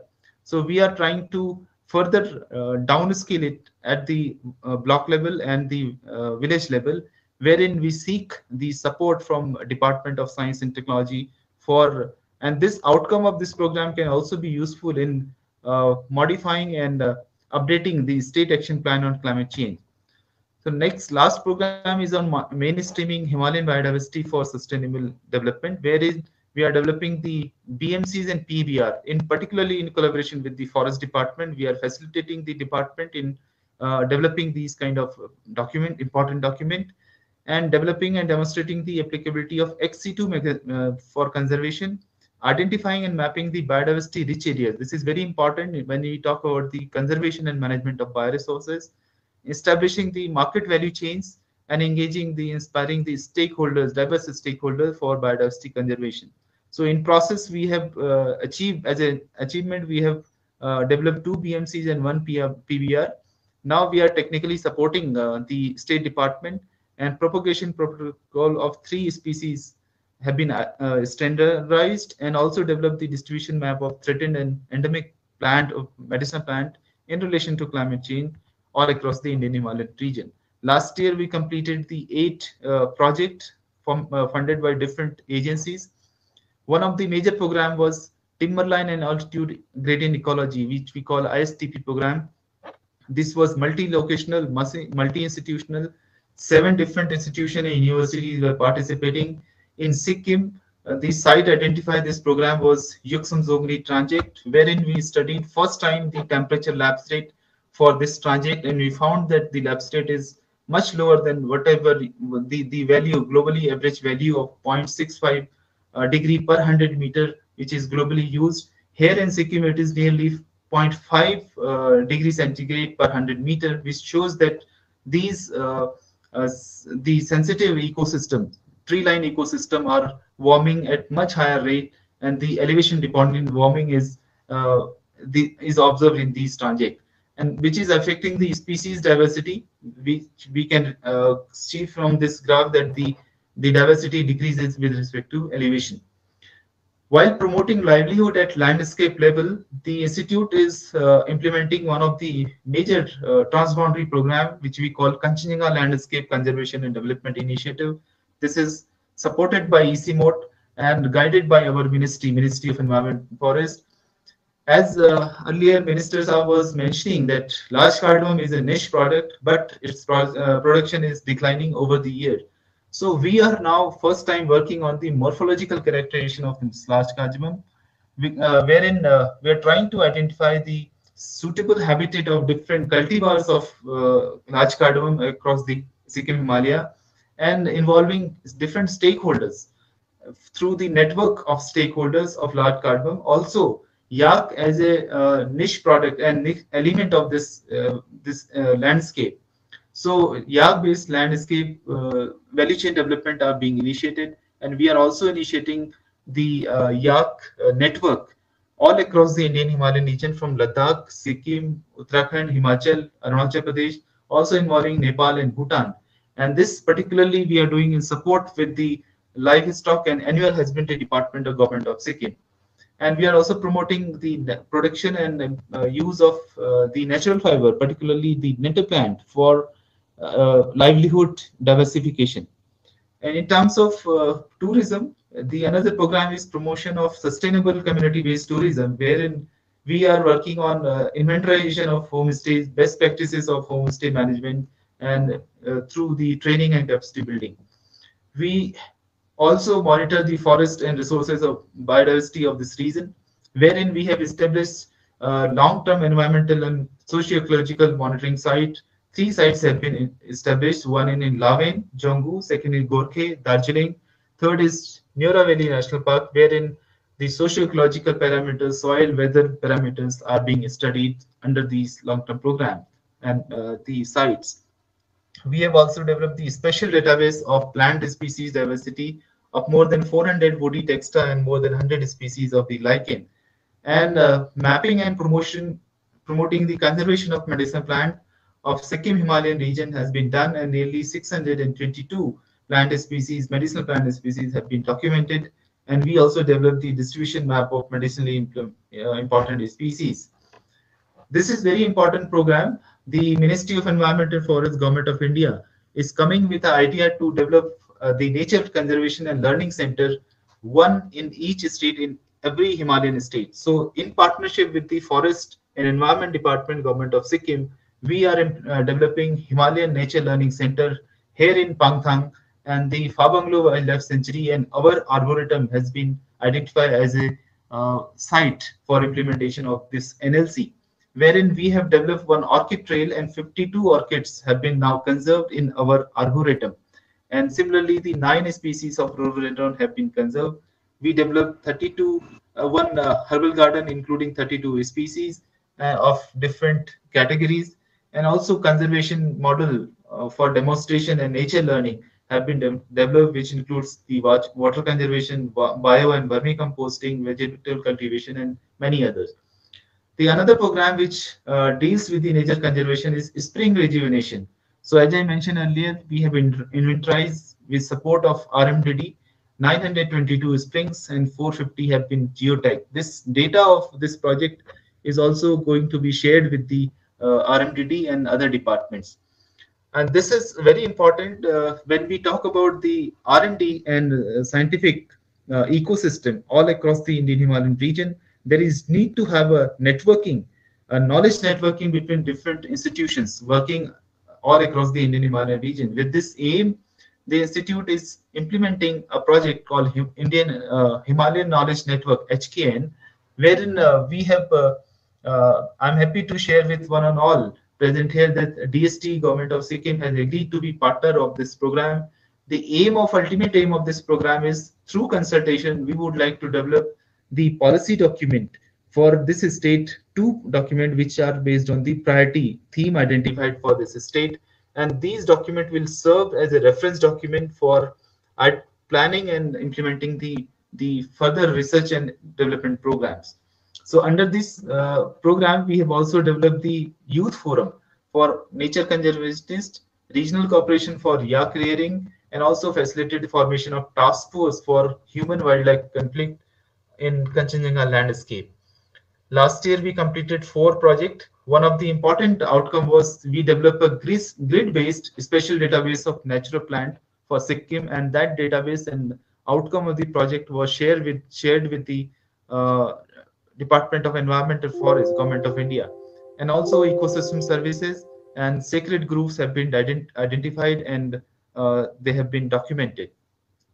As an outcome from science to policy initiation, I would like to especially mention that the spatial database and the thematic map, which I was mentioning earlier, this we have developed nearly 2,652 specimens have been documented, and also inventory of geotagging of the springs and human-wildlife conflict hotspot. This has been based on the scientific studies have been identified, and science to field transfer is very important when we are studying the morphological characterization of cardamom and nursery raising. Not only studying the morphological characteristics, but also raising the nursery of the high-yielding varieties, and also the distribution of different important medicinal plants, for example, Paris polyphylla and Sisnu. They are at our aim to use them as a livelihood diversification activities. Our activities not only restricted to the lab and research, but we also extend our activities to communities and different stakeholders under the Amrit Bharat Mahotsav celebration. We organize various programs, nature conservation from to regional level workshop to developing some kind of stakeholders network, demonstration propagation of the cultivation of different medicinally important program, and solid waste management. And our one of the important center is Rural Technology Center, wherein we demonstrate and develop the low-cost technologies for farmers, give them training on different aspects, and also support them by providing material on polyhouses, polytunnels, and many other things to support the and livelihood. And achieving Atmanirbhar Bharat of the mission of the Government of India, we are working towards the achieving the Atmanirbhar Himalaya. Under this, we have organized various capacity building and training program. And I must mention here that Joshi, I request to wind up in another 3 minutes. Okay, I have only 2 slides next to show you, sir. So I'm going to wind up. Thank you, sir. Thank you, sir. Thank you, sir. Thank you, sir. So the important thing is the last year only during COVID pandemic situation, we organized some kind of online and also a training program in partnership with our local level partners. And this slide shows that the people are through these trainings earning nearly 10 to 12,000 per month based on our support. Our contribution through science is also to the level of state and national level priorities. We also supported to policy level formation of sustainable land management and spring revival, PBRs, water policy for Sikkim, nomination document for Manas Biosphere Reserve. We are coordinating the National Mission for Sustaining Himalayan Ecosystem Mission, Task Force 3 on Forest Resource and Biodiversity, and also Task Force 5 of NMC. We are coordinating the NMHS program of the Government of India, and we have developed carrying capacity guidelines for Niti Aayog. And we are strongly developing the collaboration here in Sikkim with Sikkim University. We have signed MOU with the 2 universities. We have research collaboration with the centers of GVPAN, BSI, ZSI. We have LOA with different organizations and collaboration with different departments and organization of the state. The scientific excellence of this center, particularly I'm talking about the Sikkim Regional Center in last 1 year, reflected by slide wherein the scientists of this center published 22 internationally peer-reviewed journals papers, wherein the total cumulative impact factor was nearly 29. And this is achieved by only 4 scientists here in Sikkim. And we are also achieving the self-sustaining in financial part, wherein we are generating more than 50% of our budget of core grant from externally funded project. Thank you so much for giving us the opportunity to showcase you the activities being done by the institute here in Sikkim. Thank you so much. Thank you so much, Dr. Joshi, for your extremely informative presentation. We are very grateful that you could join us in this meeting. Thank you so much, sir. Now I request Professor N.S. Chauhan, College of Agriculture Engineering and Post-Harvest Technology, Central Agricultural University, Sikkim. And Professor Chauhan, are you there? Yes, sir. Yes, sir. Yes, sir. Okay. Now you can share your presentation. Let me give a brief introduction of Dr. Chauhan. Sri N.S. Chauhan is a professor and head of Department of Farm Machinery and Power Engineering, College of Agriculture Engineering and Post-Harvest Technology, Central Agriculture University. He is head of the Department of Farm Machinery and Power, as I said, principal investigator of many Government of India funded projects, and he is also the president of Institution of Innovation Council, CAE PhD, Ranipur since 2019. He has number of publications, which I may not be able to give details right now, but he has, and is a fellow of Institute of Engineers. He is a member of American Society of Agriculture and Biological Engineer, and also the life member of Indian Society of Agriculture Engineers. So may I request Dr. Chauhan to kindly make his presentation. Thank you so much, sir. Thank you, sir. Respected Secretary Sri Pradhanji, Director Dr. Sri DC Bhutia Sahab, Sri DC Srestha Sahab, other representatives from the various academic institutions who are present in this meeting. So I am just giving the brief introduction of our college. And I am representing the college today, HR Dean. So this college is basically a constituent college of Central Agricultural University, Imphal. So, and this college is located in Sikkim, Ranipur, and it was established in 2006, and it has a very limited area, that is 4.6 hectares. And our mandate is to address the issue of shortage of trained manpower in the disciplines of agriculture engineering and post-harvest technology, mainly natural resource management, farm mechanization, processing, value addition, and creation of agro industries. Our vision is to produce the world-class professionals who are equipped to meet the demands of the global output, have analytical abilities and entrepreneurship for making the careers of self-employment, and as a contributor to the livelihood and food nutritional security. And our final ultimate mission is to be a center of excellence in the teaching, research, and extension education in the disciplines of the agricultural engineering and post-harvest technology, so as to promote mechanization and reduce the drudgery in the agricultural operations and losses in post-harvest management, while enhancing the farm profitability in northeastern hill region. So our college is having basically mainly 6 departments, and that is Department of Pharmacy and Power Engineering, Department of Renewable Energy Engineering, Department of Processing Engineering, Processing and Food Engineering, Department of Soil and Water Conservation Engineering, Department of Irrigation and Drainage Engineering, Department of Basic Engineering and Applied Sciences. And looking at the staff strength, we have got 4 professors, 3 associate professors, and 27 assistant professors, and 95 supporting staff.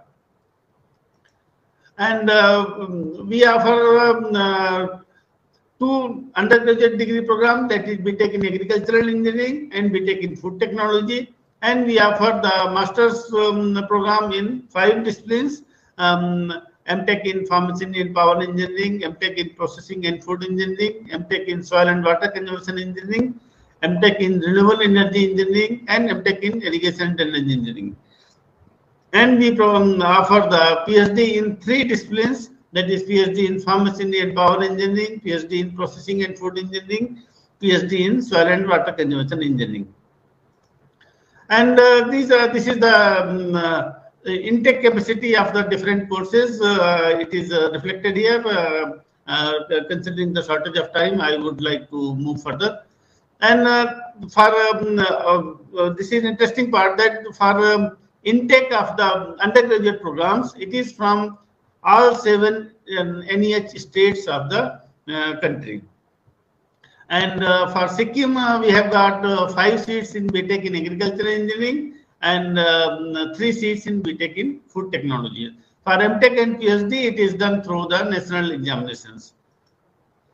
And we have got research thrust area, so that is mechanization of hill agriculture for increased production and productivity with reduced drudgery, enhanced utilization of renewable energy sources, and in situ soil and water management, including water harvesting and protected cultivations with micro irrigation facilities, post-harvest management, processing and value addition of the crops produced in NH region, agribusiness management, organic farming, and increased farming. And for research activities, we have got three categories of the projects. That is intramural projects, intramural research projects, that is funded by our university itself. Extramural research projects, those are funded by external agencies. And this is the third category, that is all India research coordinated research projects. Those are funded by Indian Council of Agriculture Research. And these are the network projects running across the country. And I'll just briefly, I'll go, there are 14 projects we have completed since 2006. We are talking about the extramural research projects. That is value chain on selected aromatic plants in NE regions. Then promotion of energy efficient improved biomass cook stoves of rural areas. Then mapping of the natural resource and the developing strategies for water resource management in Sikkim. Then prediction of the lean season discharge of the spring for efficiently managing it to fulfill water needs of the mountain inhabitants. Then gap analysis of the skill development in agricultural engineering and technology education. Next is critical analysis of the quality of the postgraduate research in physical sciences of agricultural education system. Next, impact of the information and community technologies in agricultural education in India. Next, value chain analysis of the ginger in NEH region of India. Next, development of the equipment and technologies to mechanize the conservation agriculture on terrace and the rain-fed hill farming conditions of NEH region. Next, soil moisture characterization and its impact on the productivity of the large cardamom in Sikkim. Next, critical analysis of the examination system in agricultural education. Next, establishment of the biotechnology hub. Next, establishment of the farm machinery equipment testing centers. Then mapping of the machinery resources and water quality of the important rivers and reservoirs of the Sikkim. So there are three projects which are operational. That is enhancing livelihood of the people of the Sikkim, dazzling Himalayan belt through possible interventions in processing and value addition of underrated horticulture and spices crops. Next, livelihood options of the small land holdings, rural farmers of the Sikkim, integrated pyramidal farming models. Next, design and development of the MIS for hill region under ICAR network projects under engineering interventions in MIS. And there are four All India Coordinated Research projects are operating in the college. That is AICRP on farm implements and machinery, AICRP on utilization of renewable energy, AICRP on ergonomics and safety in agriculture, AICRP on plastics engineering and technology in agriculture. And then there are 9 intramural research projects. So I wish to move further without reading it because there is a shortage of time. So there are 9 projects which are operational as on today. And there are major thrust areas which are for this current academic year. That is mechanization of field agriculture for increased production and productivity with reduced drudgery. In situ soil and water management, including water harvesting and protected cultivations. Then post-harvest management, processing and value addition of the crops produced in NH region. Enhanced utilization of renewable energy sources, agribusiness management, and organic farming and integrated farming. So under these thrust areas, we are conducting the basic research, applied research, and under different under student research and sponsored research. So basic research, that is agricultural accident survey in Sikkim for 2021-22, drought analysis over northeastern India, market segment analysis for successful agribusiness in organic farming. Next, study the very viable approaches for marketing of the organically produced foods and its marketing management. Next, livestock based organic farming system, a better option for livelihood options and entrepreneurship developments. Next, nutritional profiling and identification of bioactive principles of the certain indigenous herbals, vegetables for promotion of health and nutrition security. Then for under category of applied research, so there are design and development of electrostatic sprays for organic biopesticides, development of intra-row weeders for terraces of Sikkim, development of self-propelled planters for seeding under terrace farming, design and development of the device for separation of the cardamom bulbs from the spike, development of ergonomically designed self-propelled planter with electronic seed metering systems, development of a remote controlled self-propelled direct seeder, performance evaluation of power weeder for rice crop in direct seeded rice, performance evaluation of the small power weeders in terrace lands, development of decision support system for design of micro irrigation system for hilly terrains, development of watershed network based automatic drip irrigation system for the polyhouse micro environment of Sikkim. Next, development of the improved package of animal drawn equipments and technology for organic farming in small farms with rice and rice-based cropping system, use of GIS and geostatistics for soil erosion and soil properties modeling, design and development of the fog harvesting mechanism for water management, design and development of mushroom polyhouse and naturally ventilated polyhouse at low and mid hill sites of Sikkim, water quality status and mapping and identification of the pollution sources at different water sources in any region, irrigation water management using hydrological modeling approach, development of the equipment for osmotic dehydration of the local fruits and vegetables suitable for production of the value-added products, design and development of the primary processing equipment for cherry pepper and squash, development of the aquaculture feeds from locally available food materials, processing and value addition of the squash, processing, value addition and shelf-life enhancement of the cherry pepper, processing of the large cardamom, processing of the, and value addition of the pomelo juice, processing and value addition of the Shashan, processing and value addition of the yak meal. Then fortified foods, food from underutilized cereals, pulses and millets, performance analysis of the solar photovoltaic model with changing solar insolation, temperature and tilt angle on basis of the indoor and outdoor conditions of the Ranikul. Design and economic evaluation of off-grid solar photovoltaic system of household needs, life cycle assessment and embodied energy analysis for solar cabinet dryer for multiple fabrication materials through analytical modelings, comparative life cycle impact assessment analysis of box type solar cooker with parabolic solar cooker and biomass cook stoves through multivariate assessment.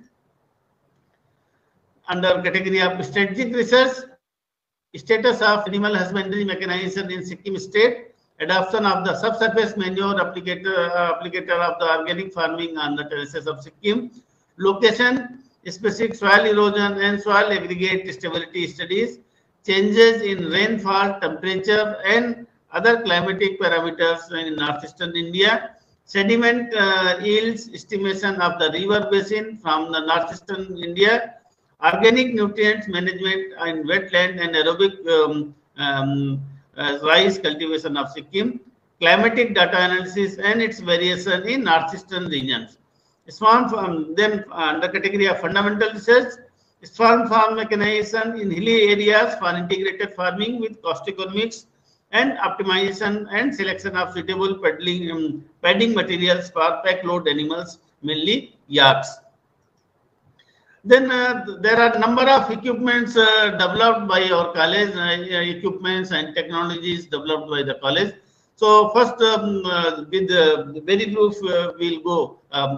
So these are the various equipments which were developed. I don't want to go into detail. Very quickly, I'll just name a few. These are various animal-drawn equipments which were they're design defined considering the requirements of the workers of the Sikkim. Then these are the power operated machines, power tiller operated machine attachments developed by the college, so that various operations can be performed by using the power tillers. Sir?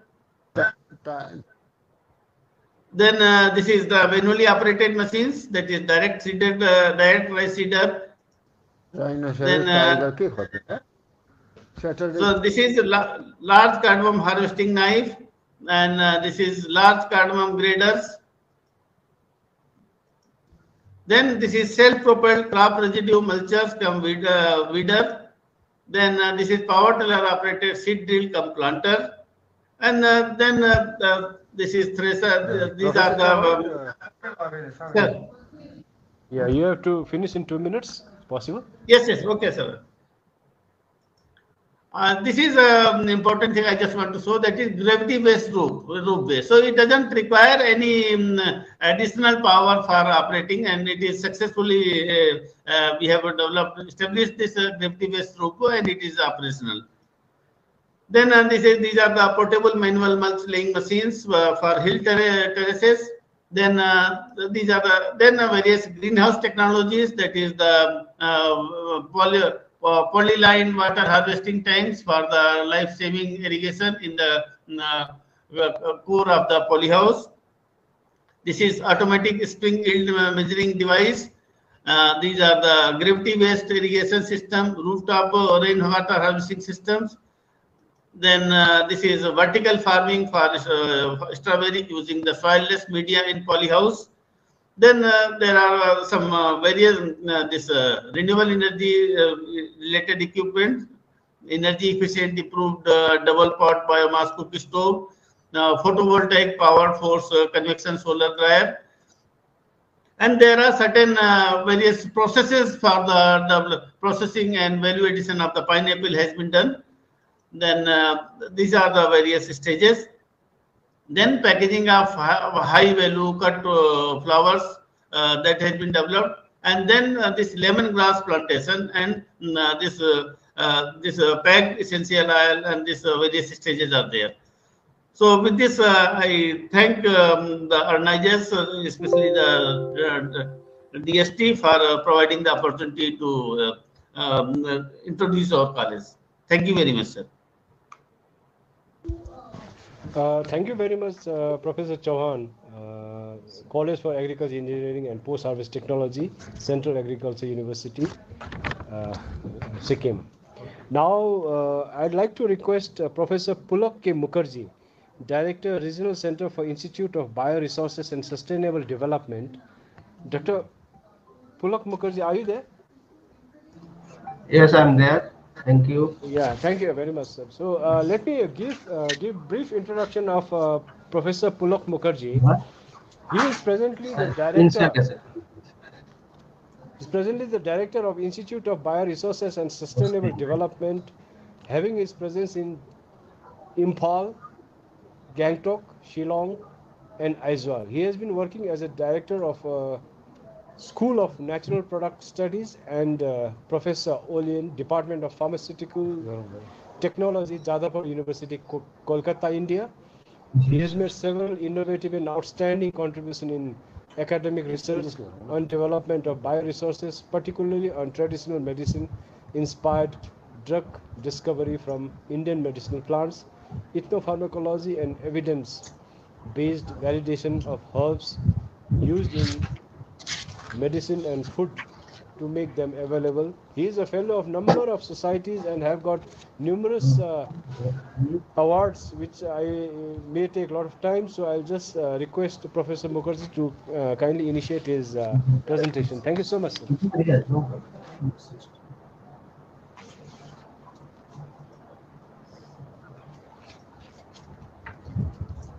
Can you see my screen and hear me? Yes, yes. Yes, sir. Yes, sir. Yes, sir. Carry on. Yeah, good afternoon. This is my pleasure to be here today, and in fact, I'm so happy to hear from Sri BP Pradhan ji, Secretary of DST, and thanks to Dr. Darji Bhutia and Dr. Vasista and Dr. Shrestha ji for being so friendly with IBSD and different works together. We are what we are doing, and we have our very good friends from different other institutes, including Professor J.P. Tamang, Dr. Rajesh Joshi, Professor Chauhan, and others who will be further speaking today. I'll just highlight you some of the context what IBSD is doing, or rather we have planned to do in the particularly in the state of Sikkim, and we need all your support and guidance from specifically from DST Sikkim, what you have been doing for a long time. So on this context, let me first tell you that, as you know, that this is our institute in Imphal and the Institute of Bioresource and Sustainable Development. We have the mission on bioresource development and the sustainable use through biotechnological intervention for the socio-economic growth of the region. Imphal being the main center, we have a regional center in Sikkim, in Gangtok, and another 2 research nodes in Meghalaya at Shillong, and in Mizoram at Aizawl as well. And with this targeted approach at IBSD, our main working is on the synergizing the research verticals to catalyze bioeconomy of Northeast. And this is one of the main focus what we want to put forward. That you have heard, we have heard from several speakers, including respected minister and Pradhanji and others, and even the presentations from the DST Sikkim itself. What we all know that that there are lot of resource, lot of natural resource as well as the cultural and traditional resource. Both have value, and that we should catalyze for developing the bioeconomy of Northeast, and this should be our main motto. On that, we have revamped IBSD's activities in different way. Like one of the major is on the phytopharmaceutical, ethnobotany, ethnopharmacology, drug development, and then the microbial resource, fermented food, animal resource, water quality management, eco restoration and surveillance, and plant resources as well. So these are the major vertical by which we want to put forward our own ideas. We are very much thankful to government of Sikkim, particularly the Science Department of Science and Technology, Sikkim government, establishing these facilities of greenhouse, net house in the field for growth plant at the Marchak in Gangtok, and we have our laboratories of the biological oriented research laboratory specifically in Tadang in Sikkim. So these are the facilities what we have in these regional centers, and as I told that we have revamped that whole activity. In fact, the last 2 years we are working on those particular contexts in many areas, in many nodes, and that same thing for Sikkim. Our major things work will be on this phytopharmaceutical product development, on ethnobotany, ethnopharmacology and related aspects, and another one on this fermented food, value addition, and including this phytopharmaceutical. Mainly the focus will be on the high altitude medicinal plants, aromatic plants, on which already a lot of things has been told about. So I'll tell you some of those contexts on which we are working. Let me first highlight you the phytopharmaceutical mission program. As was being told by Sri Pradhanji, and in presentations Dr. Bhutia also told that say one of the major resource of Himalaya is its traditional knowledge, and specifically the traditional healthcare knowledge.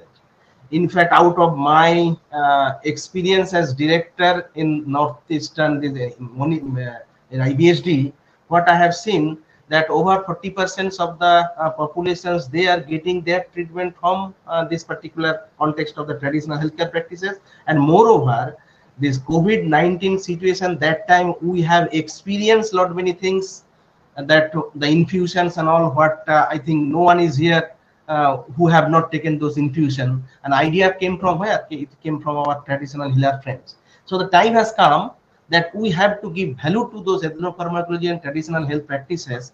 And when we are talking about our major program of Government of India with the leadership of our respected Prime Minister of Atmanirbhar Bharat, this is one of the area where this can be explored to a high extent. And what I have seen, being my contact with the people, not only in India, by others, over 9,000 people, scientists all over the world, including several Nobel laureates, they are linked with this Society for Ethnopharmacology, where the study of the ethnic groups of health, their healthcare and other practices are being discussed, and lot many things are being formulated. If you see that the specific area on this drug development aspects, or rather the not only drug, food, say our food is our medicine. This is one of the context what we are highlighting in IBSD and other center as well. So major thing is that many of these ideas we are losing because we do not have proper documentation, and we do not have sometime that validations of those, and more importantly the benefit sharing with the healer strain. And this is one of the platform what we want to explore at IBSD with the Sikkim Center, specifically on knowledge empowerment, exchange, and traditional healthcare practices. Say, if I tell you two example, you will see, like say you think about the three major disease, cancer, and then one is the inflammatory disease, and then the say like malaria. And see, anywhere the cancer have no answer without the plant. And say think about the vincristine, vinblastine of 1950s, and then Taxol in 1970s. Both have come from plant. And then think about the aspirin, the molecule which was from willow wood, and then now it is being used for even cancer and related any type of pain management and other disease. And for malaria, again, you see, think about the Syncona and now the artemisinin. All are from the Himalayan region only. So Himalaya is not only the traditional healer's paradise or even the traditional healthcare paradise, rather I should say there are a lot of leads yet to be explored, and individual state secretariat department, not only science and technology, and other department as well, can be linked together. And in fact, in Sikkim, I can see that this Department of Science and Technology is so vibrant. So IBSD is there to link with you in all contexts for documenting and evaluating this particular medicinal system, by which we can promote our own heritage culture in every way. So this should be a collaborative efforts with the traditional healers, together with survey, documentation, validation, and of the healthcare resources. Not only a specific medicinal plant, but their practice. This is more important, because that we need to give value. And then we have already developed a platform for knowledge exchange, documentations of that need to be explored in the Sikkim context, and that way we can go with that this major slogan on that how best we can put the things like say tradition to innovation. And this is one of the major contexts on which we have been working there. And if you see what are the scope, then if when we are talking about this particular context, say there are a lot of scope for bioprospecting of these natural health products for traditional healthcare practice. As I said, it is not only for food, it is for dietary supplement, nutraceuticals as a single chemical entity, and for lot many disease care. And their ethnopharmacology, ethnomedicines, and traditional health practices, these are the main thing. And here are a lot of the context on these particular aspects on which we have been working in different area like ethnobotany, ethnopharmacology, pharmacology, plant metabolomics, microbial resources, and many. All those are the thrust areas on which we have been working. And at IBSD, we have been able to sign MOUs and other joint collaborations with more than 20 prominent national institutes in India. By the last 1 year, we have made that one, so that it is not that everything will be done by Sikkim Center or IBSD. We can have our partner from other places, from the Himalayan region as well from the plain, and anything is possible to develop product process technology from by the use of this healer knowledge. I'll give you some of those examples of the how much traditional cultural heritage we have on which we have been working. If we think about that, there are 150 tribal communities in the northeastern region itself, and they have their own culture, own way of using the drugs, own way of using their own traditional healthcare system. And from generation together, these communities are using this traditional practice. So here, the effectivity is one of the major thing, and this is the strength I want to say. Like say, in case of normal drug development discovery program, or when we are talking about the big data analysis and all these things, no, there we are going with something which in clinical trial, if it is failed, that means that will give no product at the end. But in this case, the strength is that we know it is clinically efficient. Rather, we are rediscovering the things. We are not discovering something new. Discovery has been made by these ethnic people who are the leader. And that is why in IBSD, what we have made, that patent holder will be them. Obviously, our scientists and people who are involved, they will be there, but they will have the patent right. We will be linking them with some industries, and then they will get their own livelihood. They will be doing more income, because many of these people, when we interacted, they are next generation, they don't want to go with this because there is very less money or very less economic important. And that is the context where we can make this the healers practiced to the Atmanirbhar Bharat, the tradition to translation. So we need to, we have to document the practices, explore the unique traditional practice on food habits of individual communities. Then these ancestors' medicines, when it is documented, then we can go by different route of development. So like regulatory perspective is one of the context which no one can ignore. And India is the only country which have several aspects of promoting that. We can promote as nutraceutical, we can through the FSSI, we can promote as phytopharmaceutical, we can promote as the Ayush drug to future evolve from the tradition to innovation, that model. And then what are the major targets, or where Sikkim DST can help us in developing that? Actually, as I said, that there are 3 different routes, like nutraceutical development, drug development from Ayush route, and with the phytopharmaceutical development. And one of the major thing, fourth one, is the single chemical entity, if we can have something like artemisinin or quinine or something like that.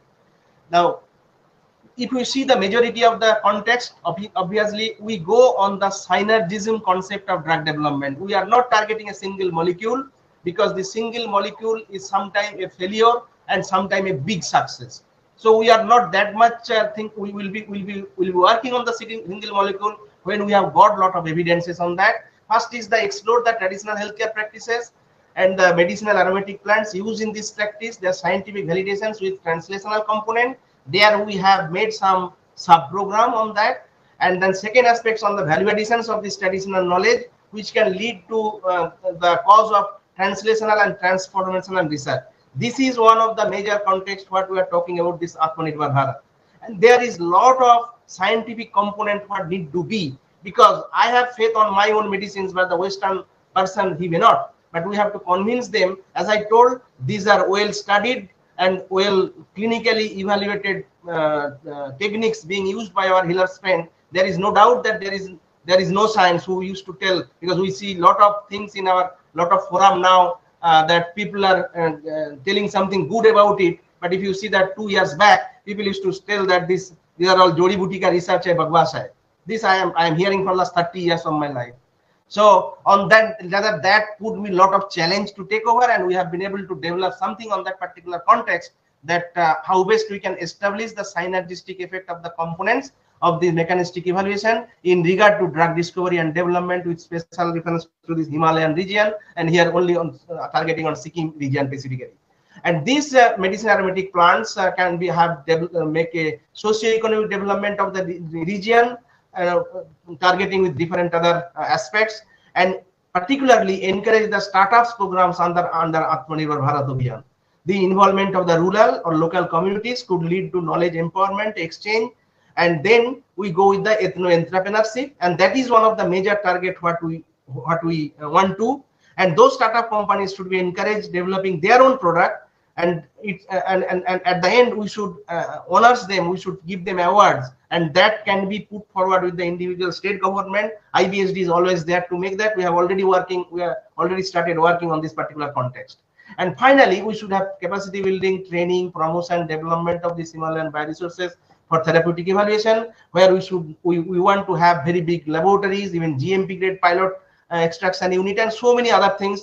And Sikkim specifically, a state which I have visited several times, it is a hub for the pharmaceutical industries. So if we have a product and if we can approach to those industries, they will be a good taker of those technology which is developed through the joint collaborations or research in this particular area. And there are a lot of organizations, societies like Society for Ethnopharmacology, International Society of Ethnopharmacology, and many others who can help in this particular context. And you have already told about those. These are the major plant on which IBSD has been working on the Panax species, including the Picoriza, Noristica jutamonensis, Huerta chirata, and Paris porifila, Valerinia, and others. And several cases, there are a lot of progress has been made in that particular case, and we want to take it forward further. And this, because of the COVID, the physical things are not being promoting by that way. So these are the Panax species what have been. And one of the context what I want to tell here, that say we should not, as I told, that this Jodi Buti research, we have to convert into a science, in science that which will be believed by everybody. And there only the omics has a great role. And we have been established that. Yeah, another Hello? 3 minutes, sir. Another 3 so minutes. So with this, you have 15 minutes time, right? Yes, sir. 15 minutes. Okay, well, finish within 15 minutes. Don't worry for that. So this omic technology will be putting those, the different of these omic technologies will be adapted here. And what I want to tell that this is the techniques where DST Sikkim can help us in developing. You choose the right plant where we can develop the metabolomic study, and these metabolomics can tell the entire country or even the world that these are the plant available in Sikkim which can give value to it. And this is possible. We have developed and we have already reported on that with Trigonella phonium grassam, which is used as for the hyperlipidemia and hyperglycemia. And this is now very well accepted that how best we can make those with the MAP kinase and other pathways to establish the mechanism of study. And very recently, you know that this Andrographis paniculata, this is the work which has been highlighted in a very big way now, because this is the plant is being used for COVID as a supplemental. And we have been able to develop this whole metabolomics with 22 metabolites identified with that, with the combination synergy, and have been able to prove that how best it can be used as an anti-inflammatory agent, having effect on the upper respiratory tract infection, and can significantly decrease the production of cytokine and pro-inflammatory cytokine reaction. And this is true for many of the plant on which we have done these activities. Friends, this ethnopharmacology driven product development can lead tradition to translation, and that is one of the context what we need support from the science and technology DST. And in fact, this we are promoting for other DST department also, because the same program is being organized by different other authorities, and where we have authoritative lead on those evidence-based validations of this herbal medicine. As I said, that we are not doing any new research, we are there making those evidences what is available, then we are rather re-establishing the things to promote our own thing, own product. And these two documents, if you go through, you will get a lot of ideas on this particular context which is possible on that. So major thrust in this area is different, this technological perspective, starting from extraction to product development with combination strategy. And these are the ways by which you can develop product with the IUS mode as a FSSI mode, or even the phytopharmaceutical mode.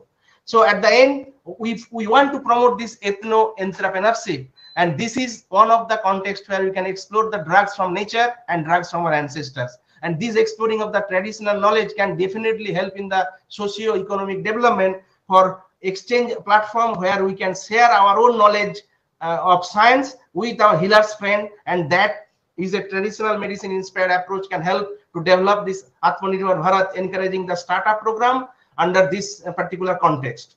And another aspects what IBSD has been taken up is the value addition to the traditional food, what my friend Dr. Tamang has already highlighted, and he has been very instrumental in developing these things in Sikkim specifically, where IBSD also has been working on this churpi and kinema and other products on this soya churpi and different other products for their value addition, specifically the therapeutic importance of those components, and also to get more about the quality and related aspects on that.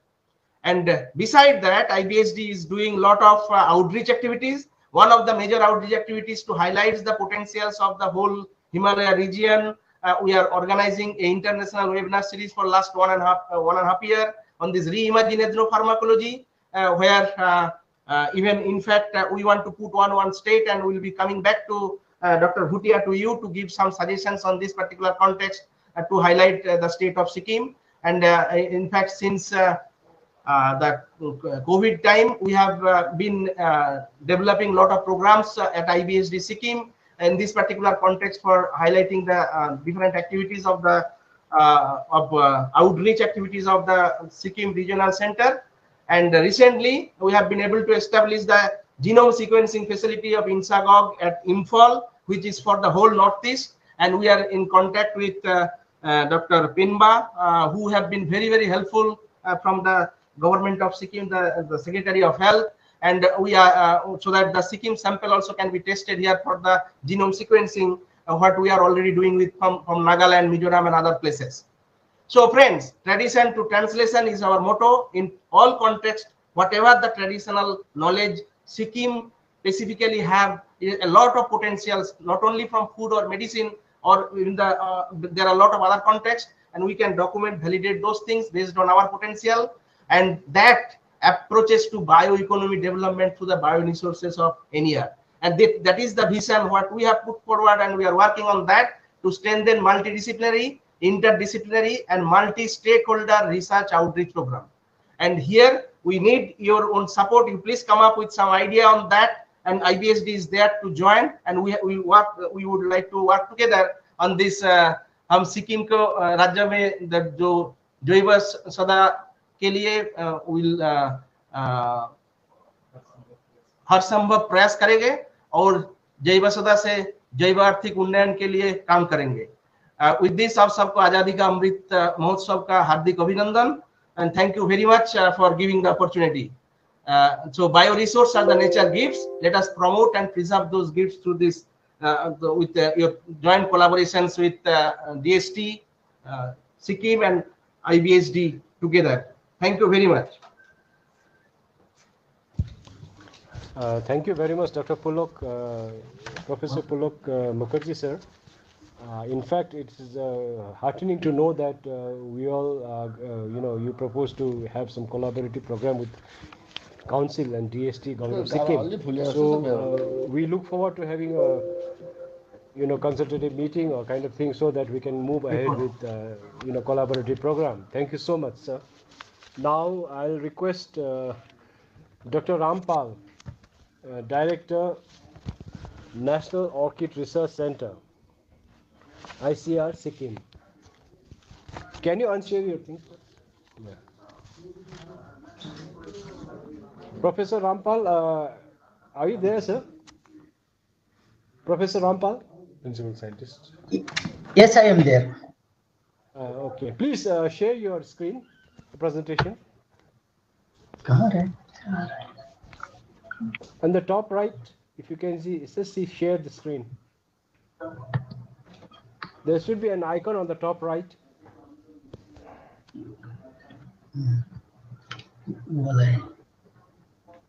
Okay, in the meantime, Professor Rampal is presently Director of National Research Center for Orchid, ICAR, Sikkim, and he is the person who was selected to set up National Orchid Research Center, ICR, in Darjeeling too. He has been here in National Research Center Orchid since its establishment, and he remained in Darjeeling from 98 to 2020 and since March 20, he has been acting director and National Research Center for Orchid in Sikkim. Dr. Rampal has extensive experience in orchid. His research interest is in conservation, in vitro propagation and breeding of orchid. He has conserved 171 species of temperate orchids and developed protocol for mass propagation of several threatened orchid. He has registered 2 Symbidium hybrids, Darjeeling Nymph and Darjeeling Delight, an international orchid in International Orchid Registration Authority, London. There are also about 145 orchid hybrids bred by him in various stages of development. He has published 65 research papers, 12 technical bulletins and 15 books, chapters in national and international publication. So I welcome Dr. Rampal to kindly make his presentation on behalf of National Research Center Orchid, Sikkim. Thank you, sir.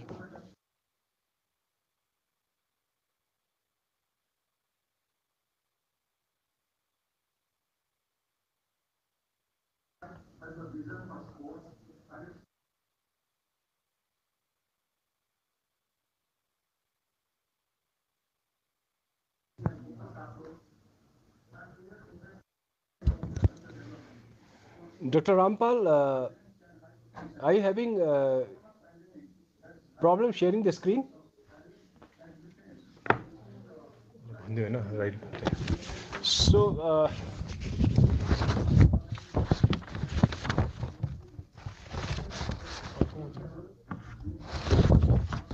so in the meantime, I'll request Dr. Ram Gopal Lohar.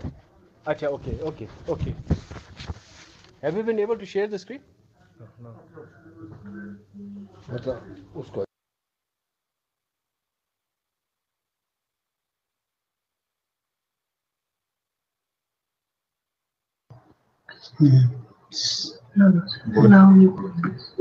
Hello.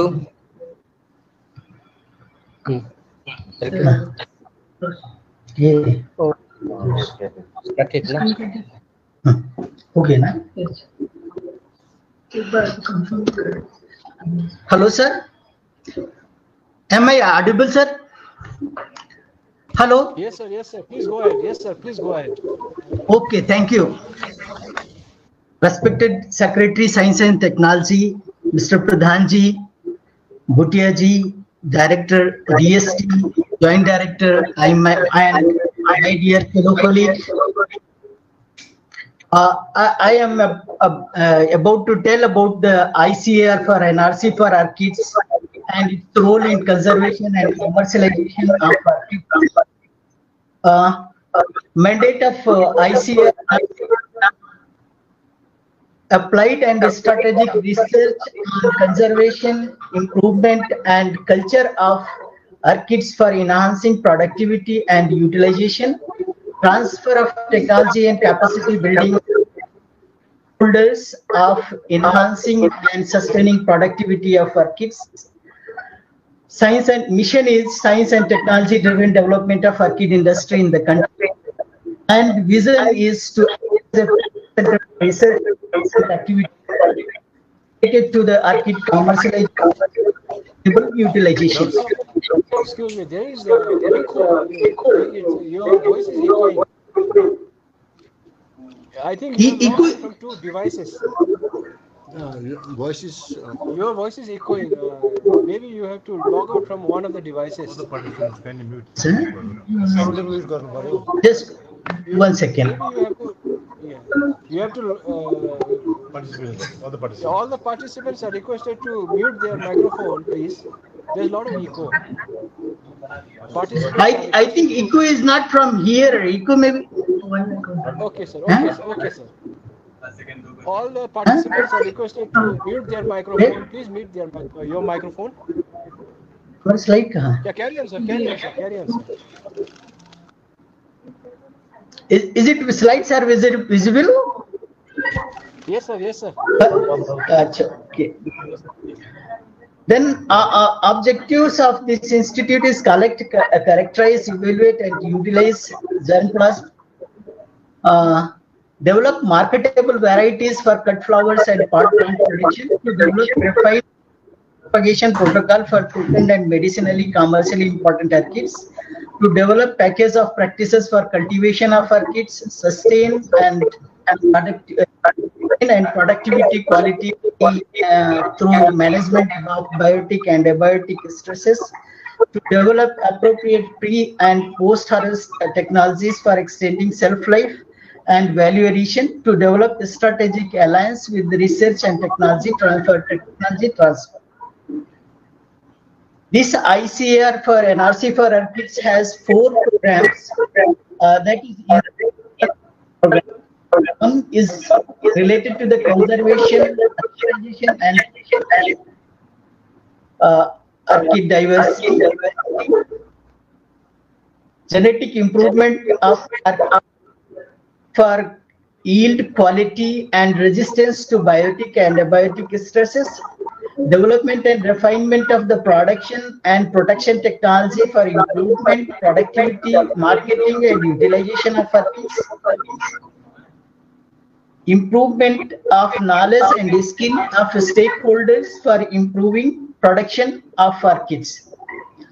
Then we have some externally funded projects, that is breeding of orchids for cut flowers and pot plants, addressing weakest link in between orchid research and industry, mass multiplication and promotion of symbiotic and income generation among educated youths of Darjeeling Himalaya, life cycle cryobiotechnology of orchids, bioresource conservation and sustainable utilization, and then preparation of plant variety protection and conducting tests for distinctiveness, uniformity, and stability. That is this program. This for conservation of orchids, we have one program for collection conservation of orchids, utilizing this individual species for breeding and refinement of tissue culture protocols for the endemic and threatened orchid, medicinal orchids, conservation of orchids through seeds and pollen. And we have been able to, in conservation, we have conserved around 360 species belonging to the 124 genera. 3,130 accessions are available at NRC for orchids. Of these, 1,068 we have registered for the IC numbers. We have developed a digital herbarium for the 70 species. Red Vanda we have registered for also registered, and then we have molecular profiling we have done for Vanda 18 species, Cymbidium 17 species, Aridis 8, 31 species, and then DNA bank also we have established for 400 species. 410 DNA sequences we have submitted with the NCBA. And then one of the most threatened orchid species of Sikkim, endemic Whitey, we have developed mass propagation protocol for propagation of this species. We have around 2,000 plants, and we would be restoring them in natural habitat. Apart from this Cymbidium whitey, we have other threatened species, that is Paphiopedilum species. For them also we have developed the protocol. Then Zygopetalum, there is one scented species available in Sikkim. For that also we have developed the micro protocol for commercial multiplication. And then we have also started working on the medicinal orchids, where we have chemicals, that is, which are having the anti-cancerous properties. Along with this, we are also documenting the pollinators of the different orchid species.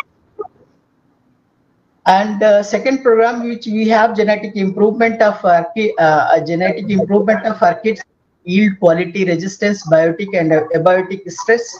If we see this graph, there are these are the numbers of different genera that which hybrids have been produced all over the world. If you see the Phalaenopsis, there are 35,000 around hybrids have been developed. Cattleya, there are 33,000, more than 33,000. Oncidiums, around 7,500.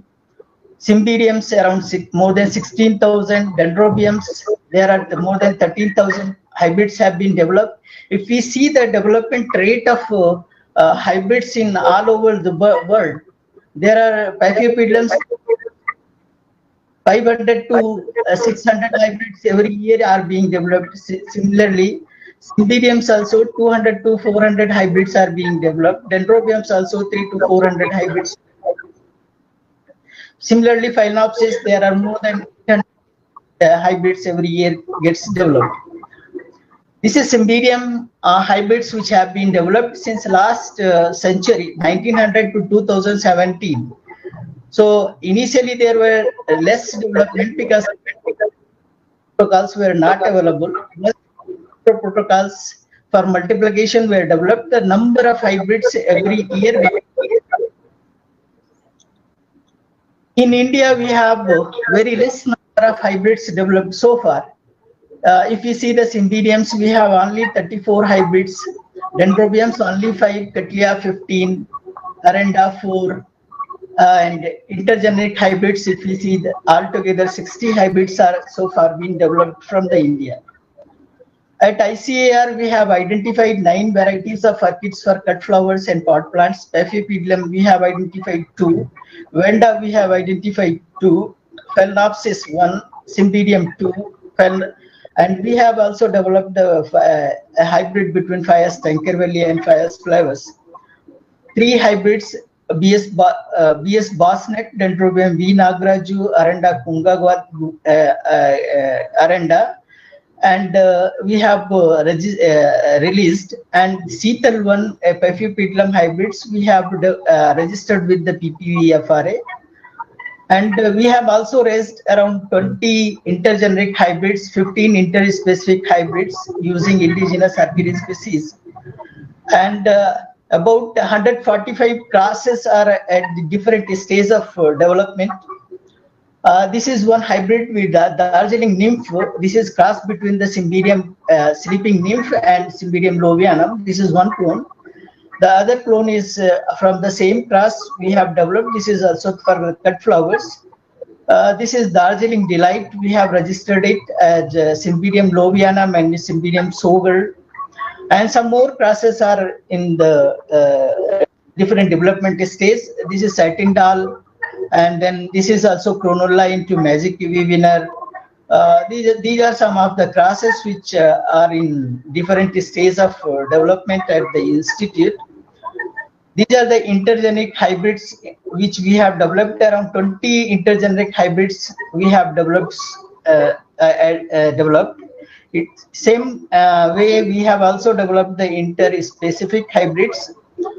Then one more program is where we refine the production technology and protection technology for improved productivity, marketing, and utilization of orchids.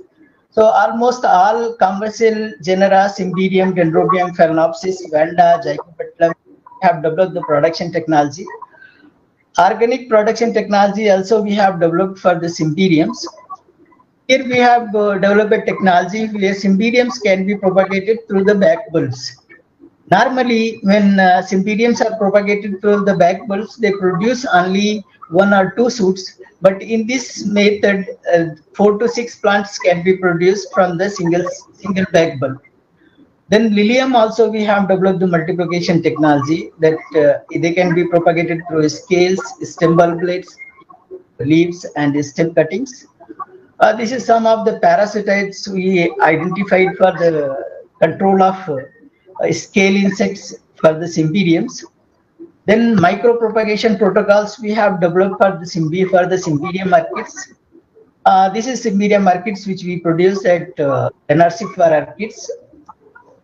Apart from this, we have developed a single floret technology, packaging technology for the Cymbidium orchids. This is good for the visitors if we want to give them as a gift or gift.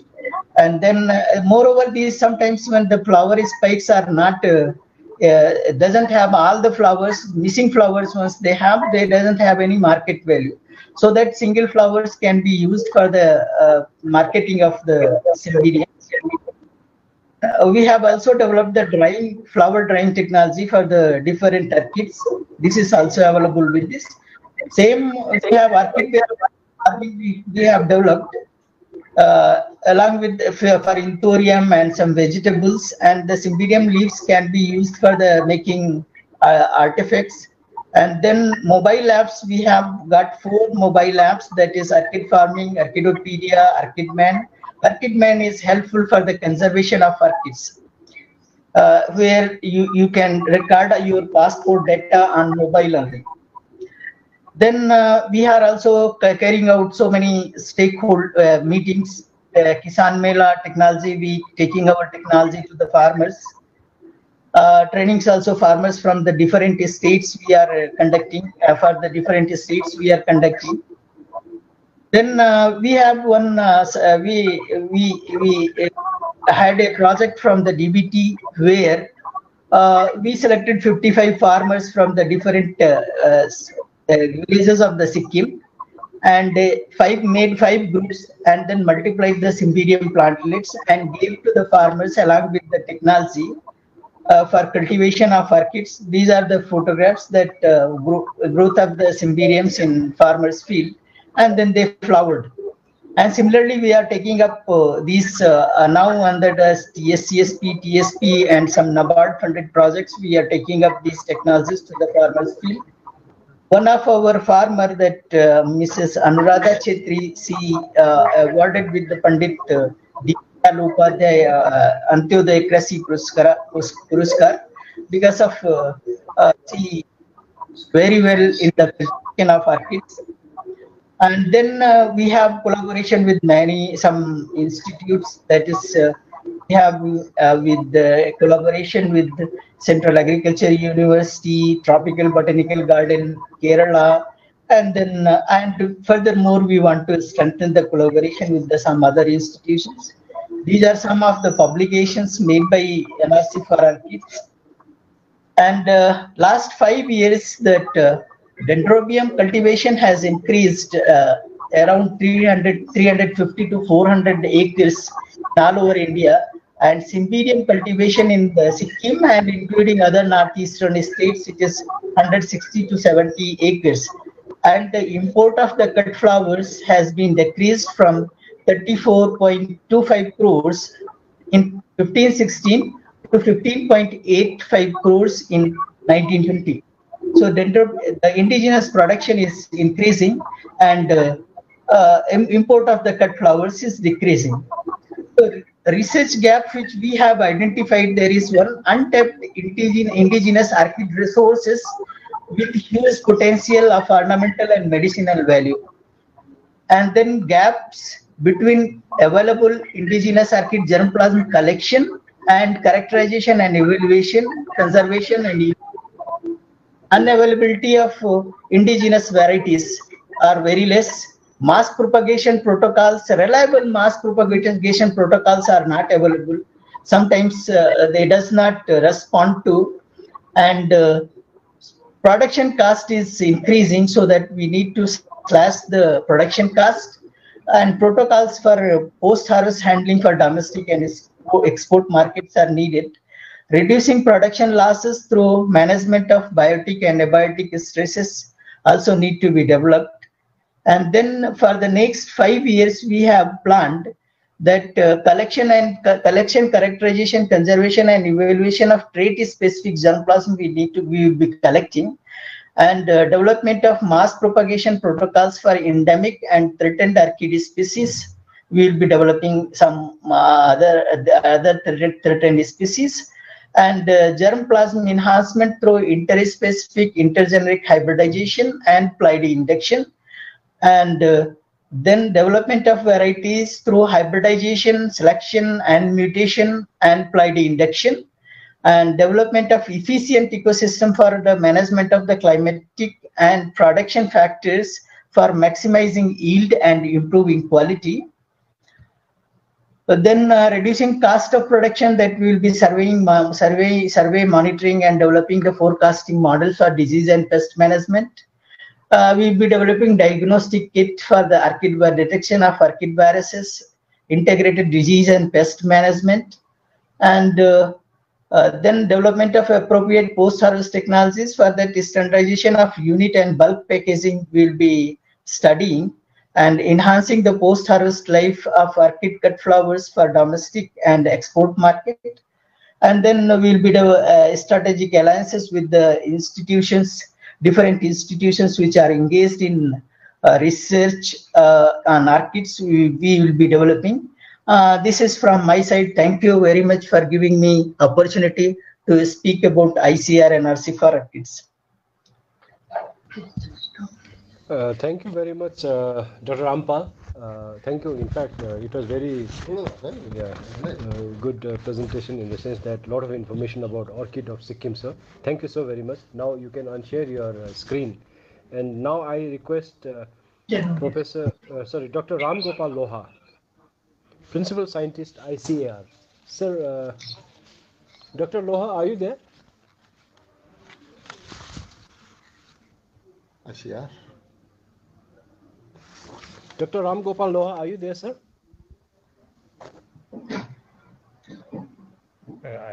Okay.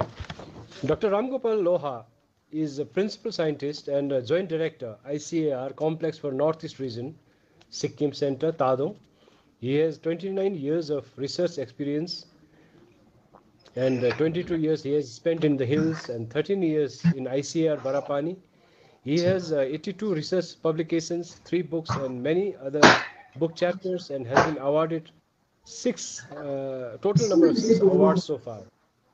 So now I request Dr. Ram Gopal Loha to make a presentation on ICAR Sikkim, sir. Thank you.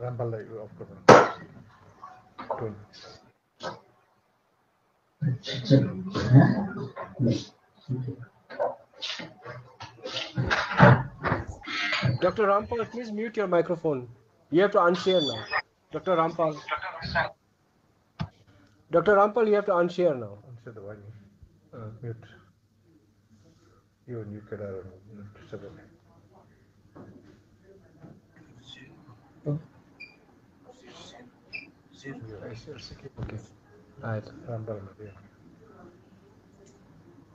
Ram Gopal Loha. Sir.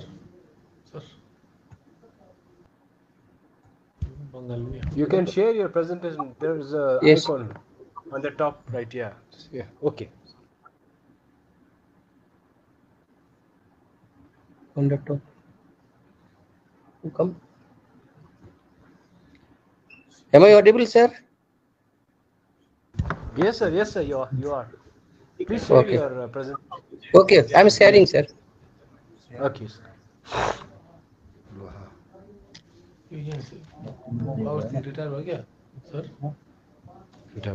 He is retiring this month. ICAR को तो retire भयो क्या? It's retirement. Stop sharing press कर रहे हैं. ठीक है sir.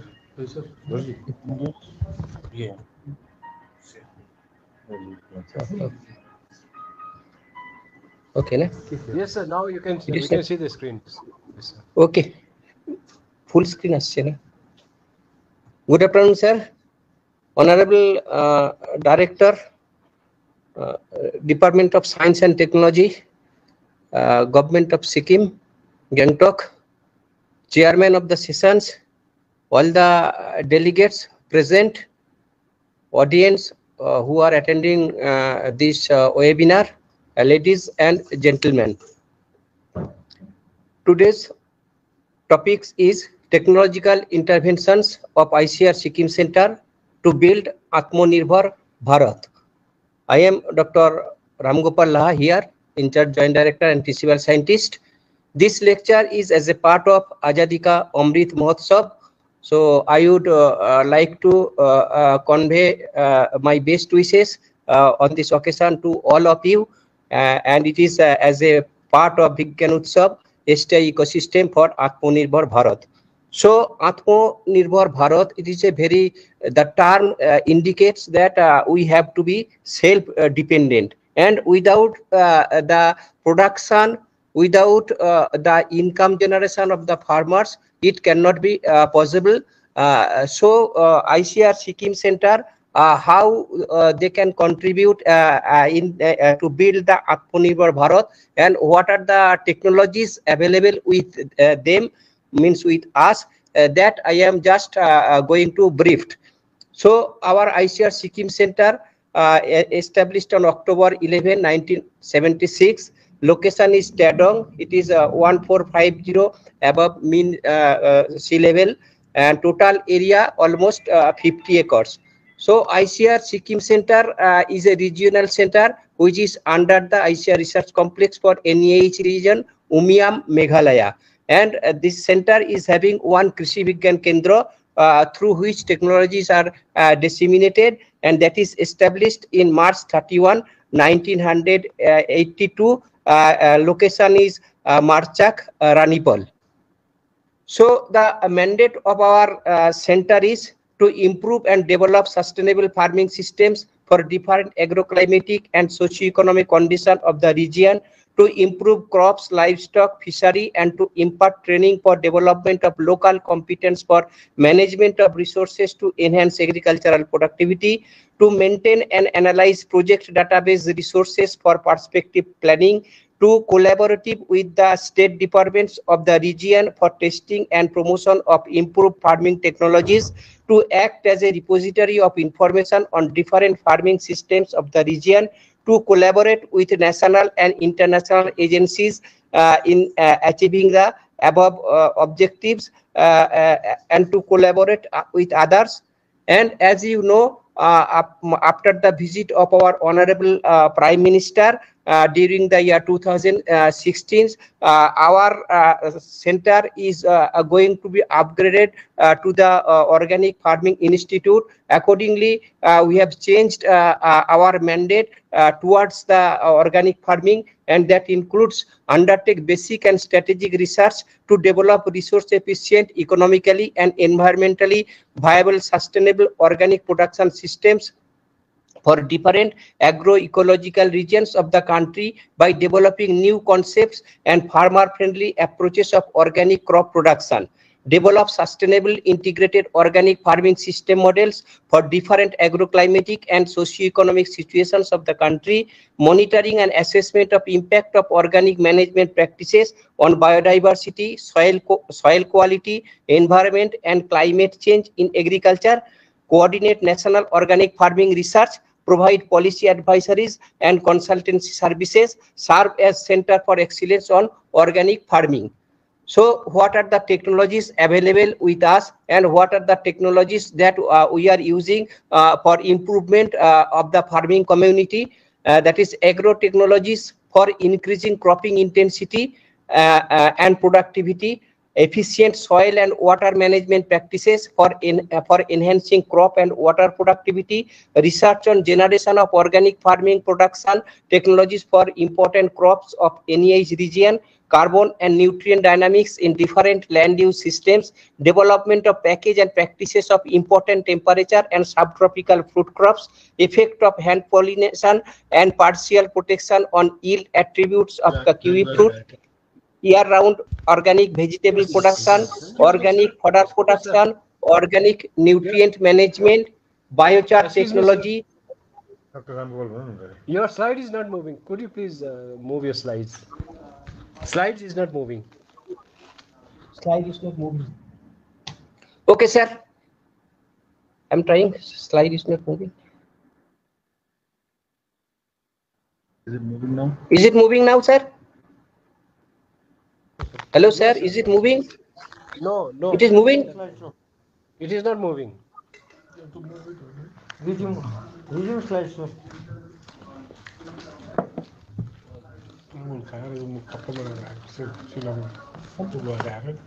Slide is not moving.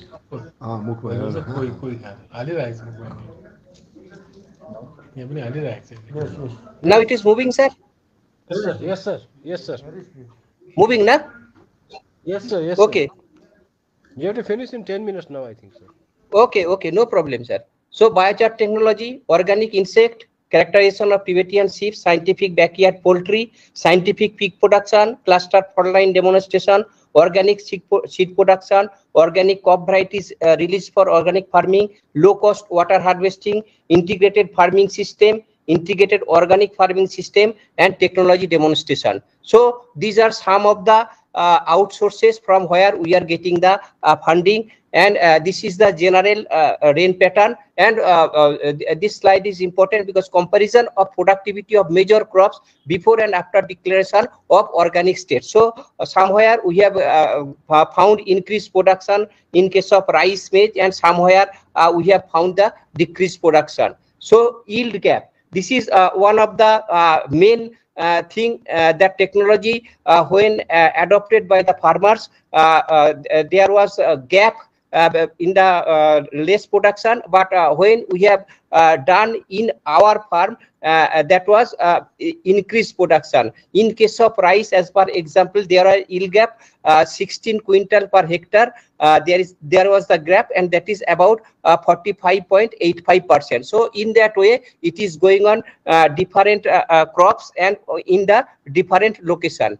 So agriculture in Sikkim, if we see, then there is rainfed is more than 90%, and where irrigated is almost 10%. So one thing is the important of the increase of the cropping intensity. So we have worked on increase the cropping intensity, and this is one of the model where zero till rice and vegetable pea has been included. Here we have got the BC ratio of the system 2.8 with 200% cropping intensity. So different models are we have prepared, and that has been disseminated in the farmer fields, like here maize, green crop, rice, and vegetable pea. In that way we got 300% cropping intensity. Like that, there are so many models are here through which the BC ratio has been increased, and there is cropping intensity also being increased. Due to time constraints, I am not going detailing, but one thing I can tell that with these technologies there is doubling farmers' income. That is also made the Atmanirbhar Bharat, and BC ratio is ranged from 2.4 to 2.9 through adopting these technologies of cropping intensity increase. Then agronomic technology developed at ICAR Research Complex for doubling farmers' income. Here also maize, wood bean, buckwheat cropping system along with 20% farmyard manure, 25% MC, 25% VC, 25% PM plus BF under mulching. There is BC ratio 2.1 and cropping intensity increase. If we go this technology in the farmers fields, if we see maize, wood bean, and buckwheat cropping system, that is location, there are 5 villages are there, 110 farmers adopted, and area 10.4 hectares, and BC ratio they got 2.1. So this is the one of the example of the Atmanirbhar Bharat, when they are just cost is 1 rupees and they are getting 2.1 rupees. So development of organic package of practices of temperate fruits. So these are the 6 fruits which are very much important here in the Sikkim, and we have worked on that. And effect of hand pollination and partial protection or yield attributes of kiwi fruit. We done extensive research work on this, and results reveal that the time of hand pollination and partial protection of kiwi fruit significantly increased the percent fruit set, which varied from 73.3% to 100%. Average fruit weight range from 68.4 gram to 104.4 gram, and yield range from 18.38 kg per plant to 35.2 kg per plant. So in that way, hand pollination has been found very much beneficial.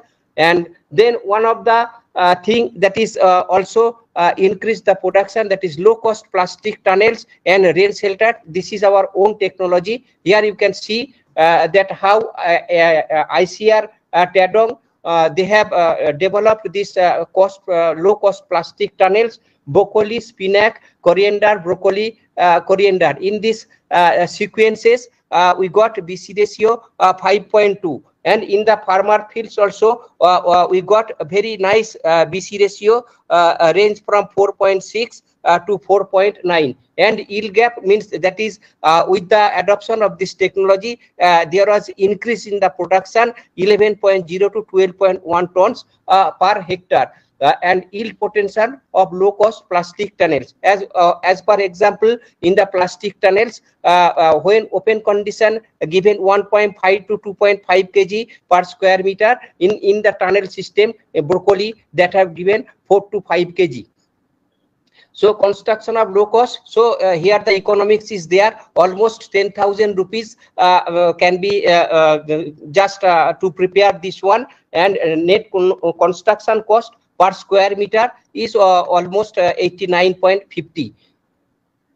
So production technology of vegetable under low cost, plastic shelters also we have used, and that has also given the benefit to the farmers. So and here the construction cost which we have calculated 7,755 rupees. Nowadays also bamboo cost is to some extent more, so accordingly it will be increased, but it will within 10,000 only. So year-round organic vegetable production under low-cost plastic rain shelters for doubling farmers' income. Here also we got very nice BC ratio that is range from 2.8 to 3.0, and yield also increased 21.5 to 24.6 tons per hectare. So these are the some of the photographs, that is the rain shelter, how it has been increased the production. So dissemination of low-cost plastic tunnel and rain shelter technology. So these are our 32 self-help groups.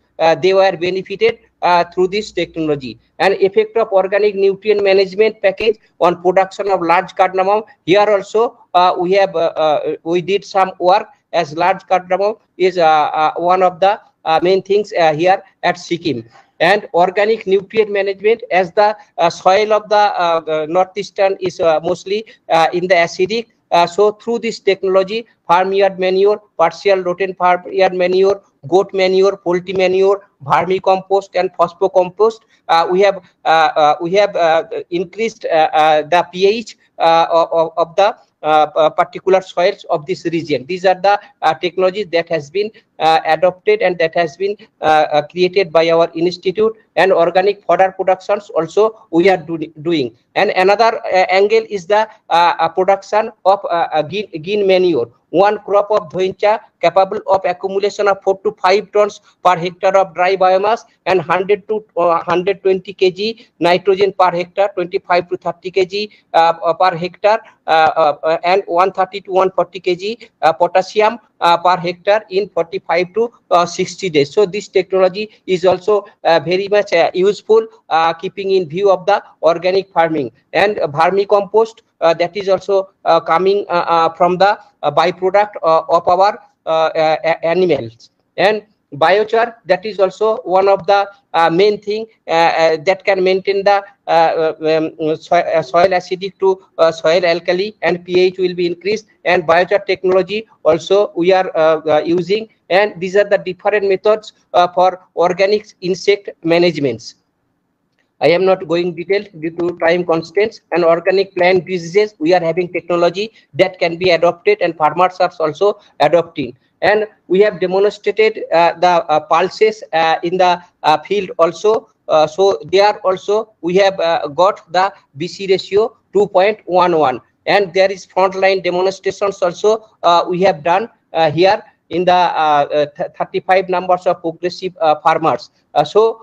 In the villages, and recorded 17.9% increases in yield over your farmers' practices. So these are organic seed productions. We are having we have this one, and here some of the technologies developed very recently, and these are the some Sikkim Dhan 1, Sikkim Dhan 2, Sikkim Dhan 3, and VL Sikkim Dhan 4. All these are varieties have been released. And Sikkim Phalau Bhatmas and Sikkim Rajmas also these are the varieties that has been developed and released. So one of the major thing, as I told earlier also, there is rain-fed and dry. So during the winter period, Jolkund is a good technology that has been adopted, and with the help of the Jolkund, farmers are economically gaining by cultivating the crops, vegetable, etc.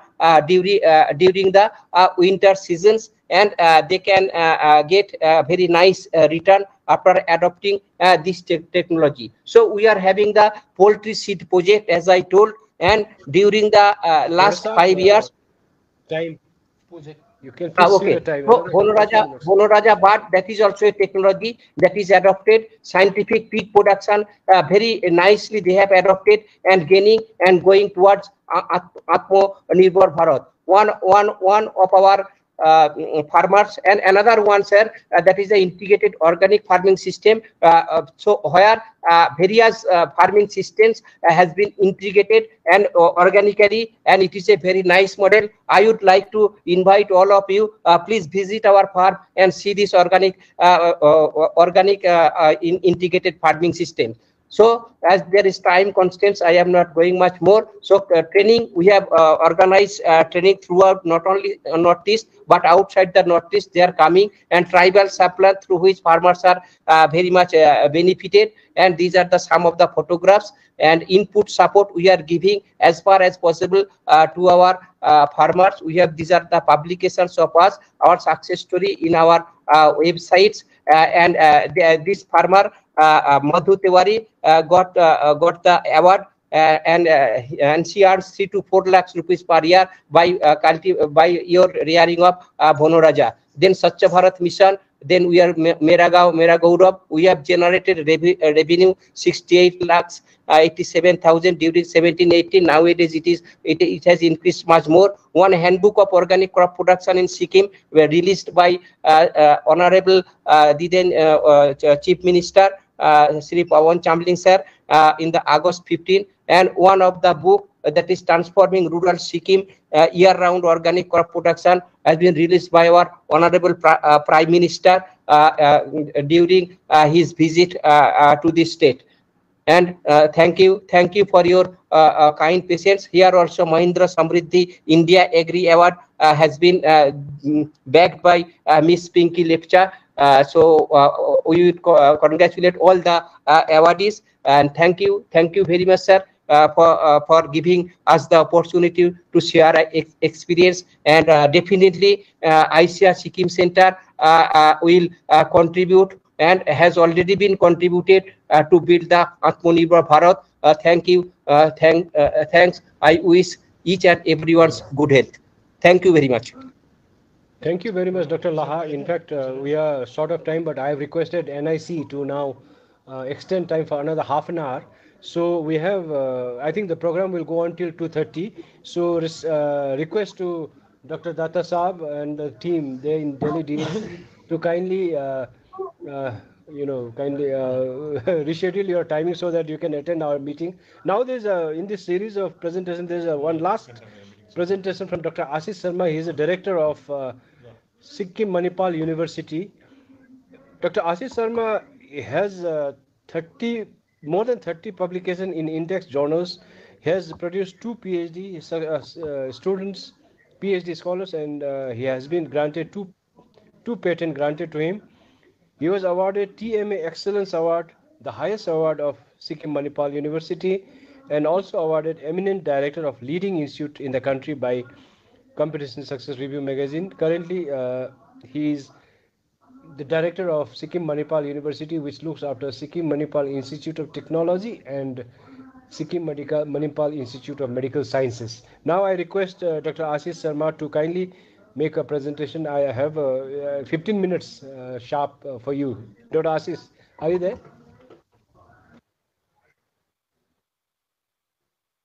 Yes, sir. So, very good afternoon. Thank you so much for the opportunity. I'll be keeping in mind the paucity of time, and we had, I think, overdose of information coming from all quarters. I'll try to be as brief as possible. I'm trying to share my screen. Can you see? my presentation? Yes, yes, we can see your screen, but Hello? presentation, Slides are not shared. you have to upload the slide, I think. Share the slide now. Upload हुँदैछ. It's, I think, uploading, yeah. I had shared my screen. You have to minimize Just a second, sir. the screen, I think. Just a second. Yes. So,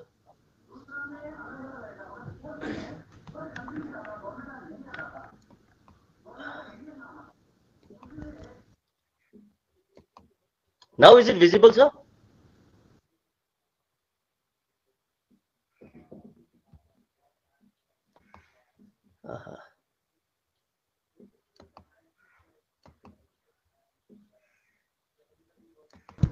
There should be share option icon on the top right of your screen. Let me try once again.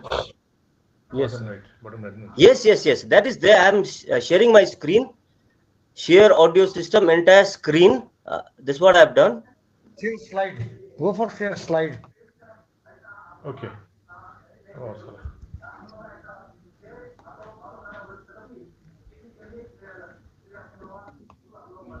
Key minimize.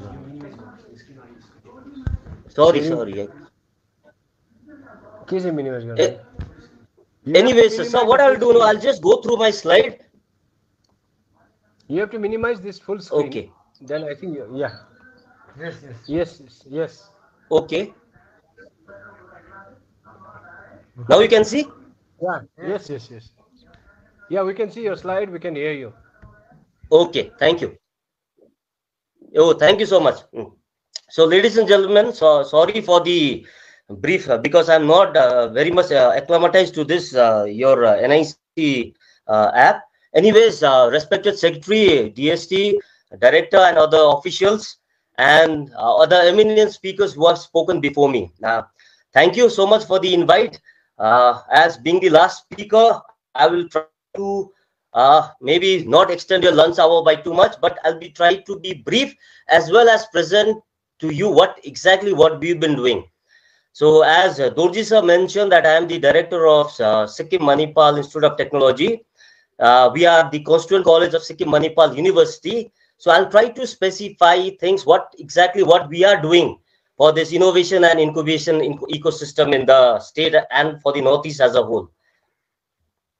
So this is our university leadership. Our chancellor is the governor of Sikkim, vice chancellor Lieutenant General R.S. Grewal, and I am the director. I'll just skip. These are our approvals: AICTE approved, NAC accredited, UGC recognized, as well as ISO certified institute. We were established in the year 1997. 10,000 plus students have graduated from our institution. Footprint across the world in Indian civil services, government sectors, MNCs, so on and so forth.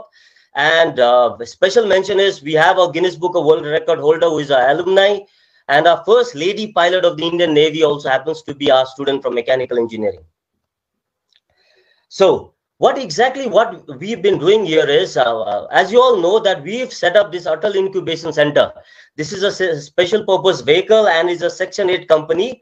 And we, SMIT/SMU, are the promoters of the same.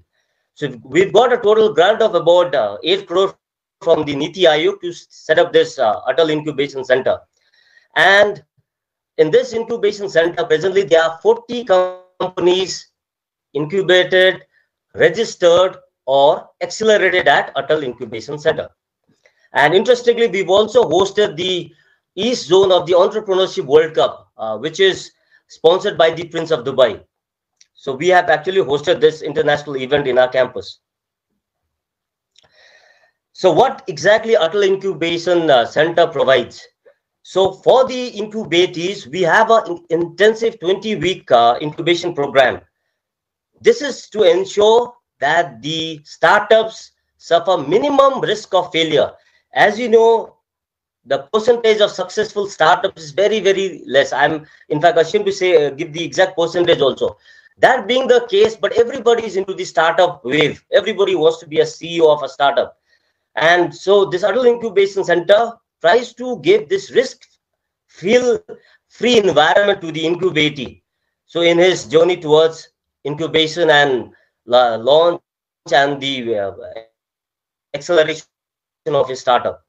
And this curriculum is designed in partnership with the Vadhwani Foundation and supported by Bill and Melinda Gates Foundation, as well as Atal Innovation Mission, Niti Aayog, Government of India. So what facilities are there at the incubation center? 24/7 high-speed internet with working space, uninterrupted power with AC. We have a dedicated maker space. There is a habitat with a co-working space of 22 seats. We have the state-of-the-art artificial intelligence and IoT robotics lab for the incubatees, state-of-the-art fabrication lab with state-of-the-art 3D printers, so on and so forth. And we also have the social circle, which conducts events. We've been doing lots and lots of events for different departments of the government of Sikkim. Recently, agriculture department had conducted the same. It has a 80-seater seating capacity, TMA Pi boardroom with 40 seating capacity with a Cisco meeting equipment, event space, well-equipped library, and overall, we have a team on board of dedicated mentors, facilitators, angel investors. So all in all, it is a 360-degree kind of an ecosystem at the Atal Incubation Center. So we have the incubation center. We have a very promising and one of the eminent engineering colleges. What has to be done is how do we connect the dots? How do we ensure our engineers get the opportunities to become entrepreneurs, not just entrepreneurs?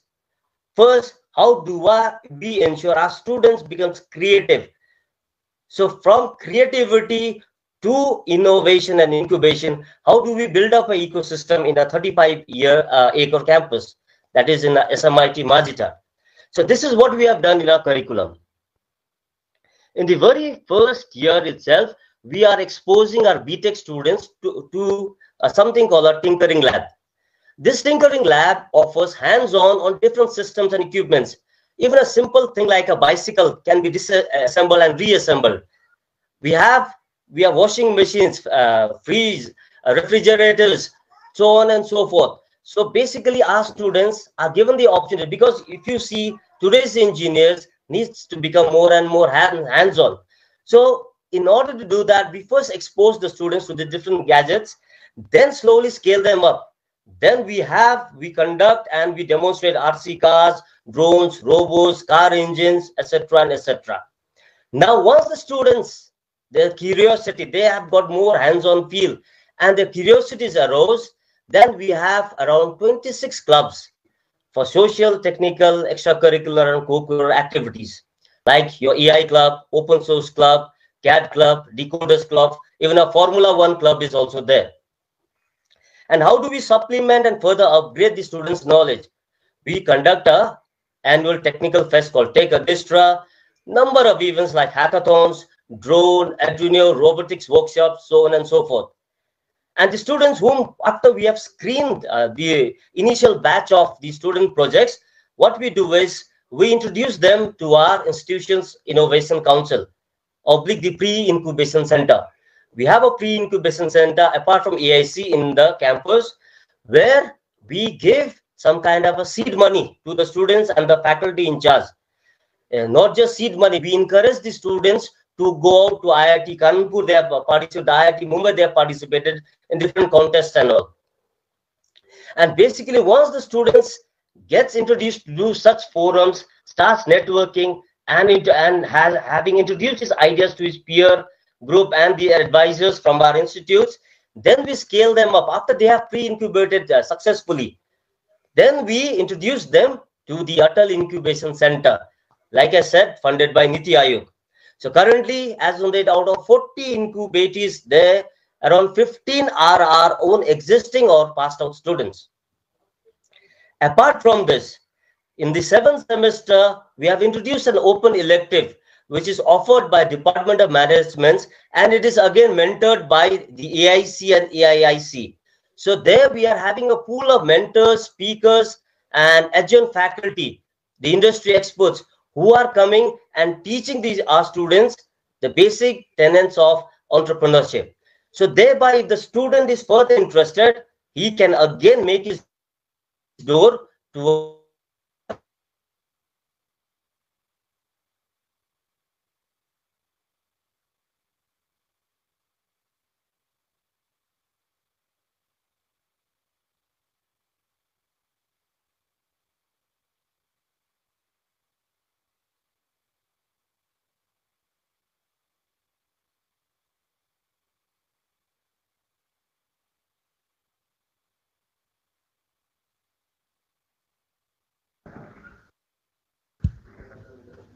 I think we have lost the connection. Acha, he has come back. Yeah. Okay.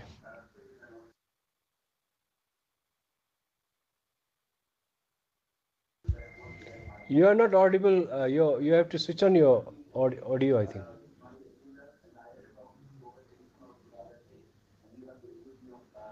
Dr. Asish, you are not audible.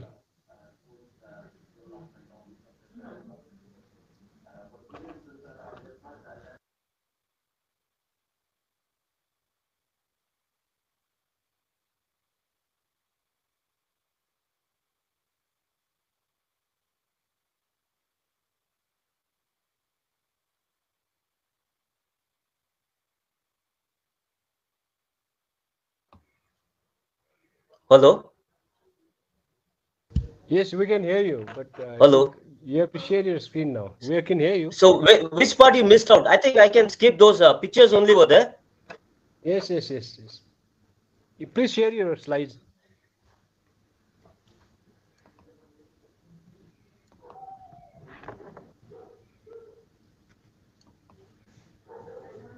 Okay? Yeah, not yet. Your slides are not Hello? visible. You have to Yeah. share your slide. Anyway, Share sir, your slide. I think I've done that.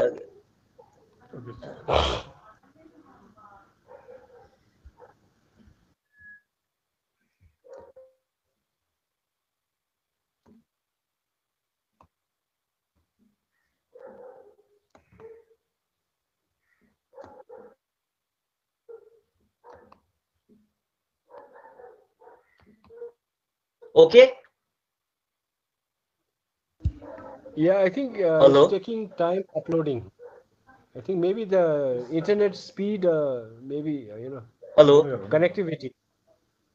India can 20% general book. So Can you hear? I think so. I am from in my residence actually. It has come. It has come. Okay. You are visible. You are audible. Okay. Slides are also visible. So these are the activities we have done for the different schools. Okay. Different schools of Sikkim and Northeast, especially your Kalam Drishti, which has got the massive publicity in the press as well. And these are in the press. What we have done was a Startup India bootcamp at SMIT. So these are some of the snapshots and different technical sessions for the students being organized. These are some of the snapshots of the same. And you'll be very happy to know that this year we've got actually through all these ideation ideas and what we have implemented in our curriculum. The students from SMIT, from Department of Electronics and Communication, they stood first in the national level Samsung CodeFit contest. Secondly, one of our projects done by our faculty and team of students at SMIT was shortlisted in the 5G hackathon as among the 100 shortlisted best cases for smart city projects. And these are the list of some of the startups working in the Atal Incubation Center. I'll draw your attention to 5 and 6. These are our own students. One is into cyber security and other is into e-mobility. In fact, both these students are from the state of Sikkim, number 5 and number 6. Again, 15, and I would draw your attention to slide point 15 and 26, because as you know, e-mobility, e-vehicle is a buzzword and a trending field with lots and lots of potential for startups. So I'm very happy to say that 2 of such similar startups are already at work at SMIT in our incubation center. So sorry for the disturbance here and there. Thank you so much for your patience. Not at all. Excellent presentation, Dr. Ashish. Thank you so much for your presentation. Now we have come to the end of series of presentation. And at the end of this program, now I'd like to request Sri Dhirendra Gopal Shrestha, Director, Department of Science and Technology, to kindly present vote of thanks. Thank you. Yeah.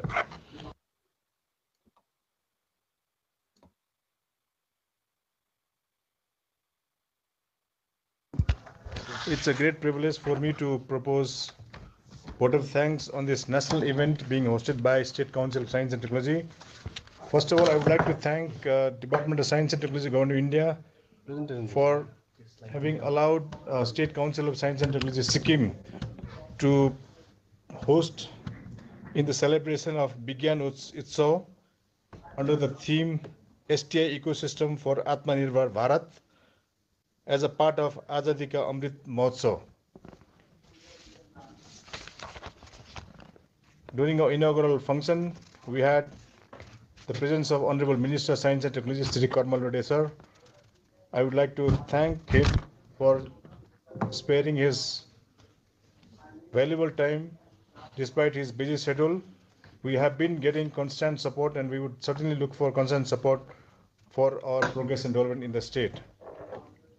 Dr. Devipriya Datta, advisor, we extremely would like to thank you because you have been there during our thick and thin. In fact, we have been coordinating with you for all our official programs, and we would also take this opportunity to thank his entire team at SSTP DST.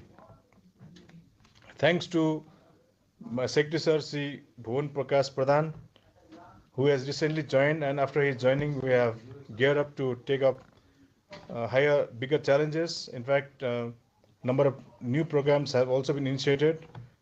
So thank you very much for your guidance and support. As you all know, that Science and Technology Department in the state and the council have come into existence in 1996 onwards. But prior to that, we had institutes like ICAR, GSI. We have other premier institutes supported by Government of India. They were already working in the state. So with their support, and also after the formation of Science and Technology Department and the council in the state, we have all jointly been taking up a lot of activities, a lot of science and technology activities in the state. And in today's program, I would like to express my special thanks to Dr. Jyoti Prakash Tamang, Senior Professor from Sikkim University, who have presented about the facilities available, initiatives, supports and grants and the major achievements of Sikkim University after its formation in Sikkim. We are really thankful to you, sir. Similarly, I would also like to express deep sense of gratitude to Dr. Rajesh Joshi, Director GV Pant. We have been there together for a number of activities. We have taken a number of joint programs. So for this program also, you have taken a special time and presented about the various activities taken up by your center. Thank you very much. Similarly, Dr. N.S. Chauhan, who is the Dean of College for Agriculture Engineering and Post-Harvest Technology, who has presented about the mission, presented about the facilities available, and also the number of courses being offered by the Center for College for Agriculture, Engineering and Post-Harvest Technology in Sikkim. Thank you very much for your presence and participation. Similarly, thanks goes to Professor Polak Mukherjee, despite his busy schedule as he is the director for all the regional center for IBST of Meghalaya, Manipur and Sikkim. Thank you very much for sparing a valuable time and making an elaborate presentation on traditional practices, medicinal and aromatic plants. And also he has talked about areas of future collaboration with DST Sikkim. Thank you very much for your presentation.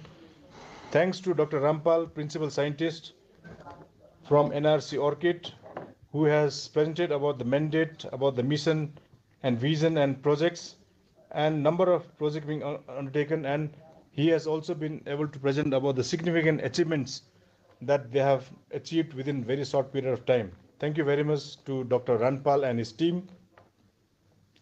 Thanks to Dr. Ram Gopal Roha, Principal Scientist, ICAR, who has rightly said, until unless we increase the economic level of earning capacity of the farmers, we cannot achieve the Atmanirbhar.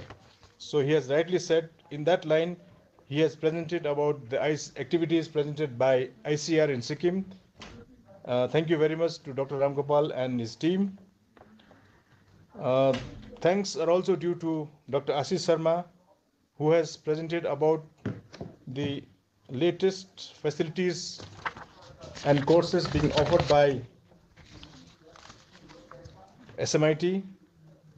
We are happy to learn that we are not only offering courses, but we are also reaching to the students at the grassroots to popularize science and technology in the state.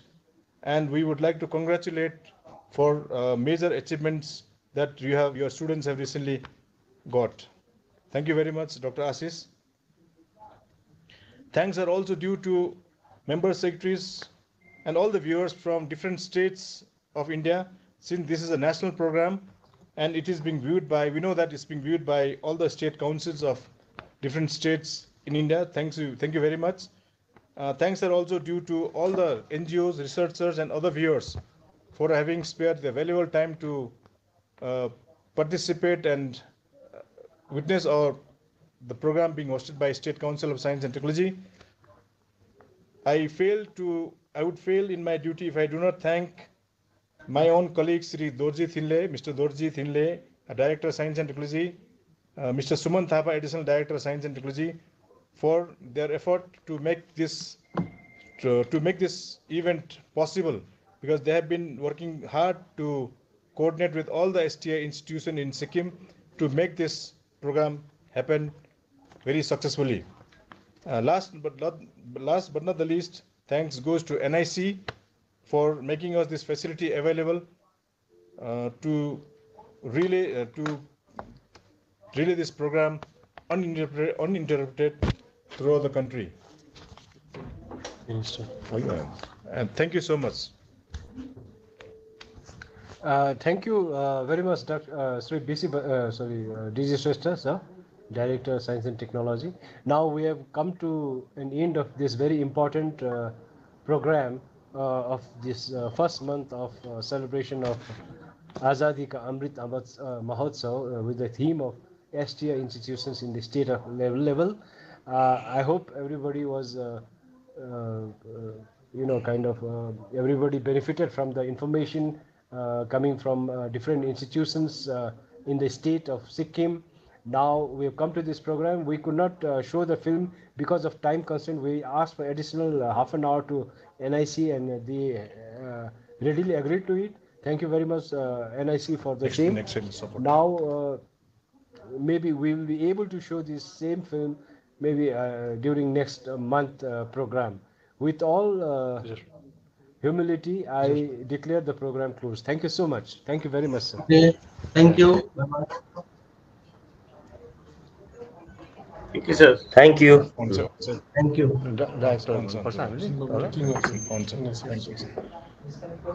Disconnect.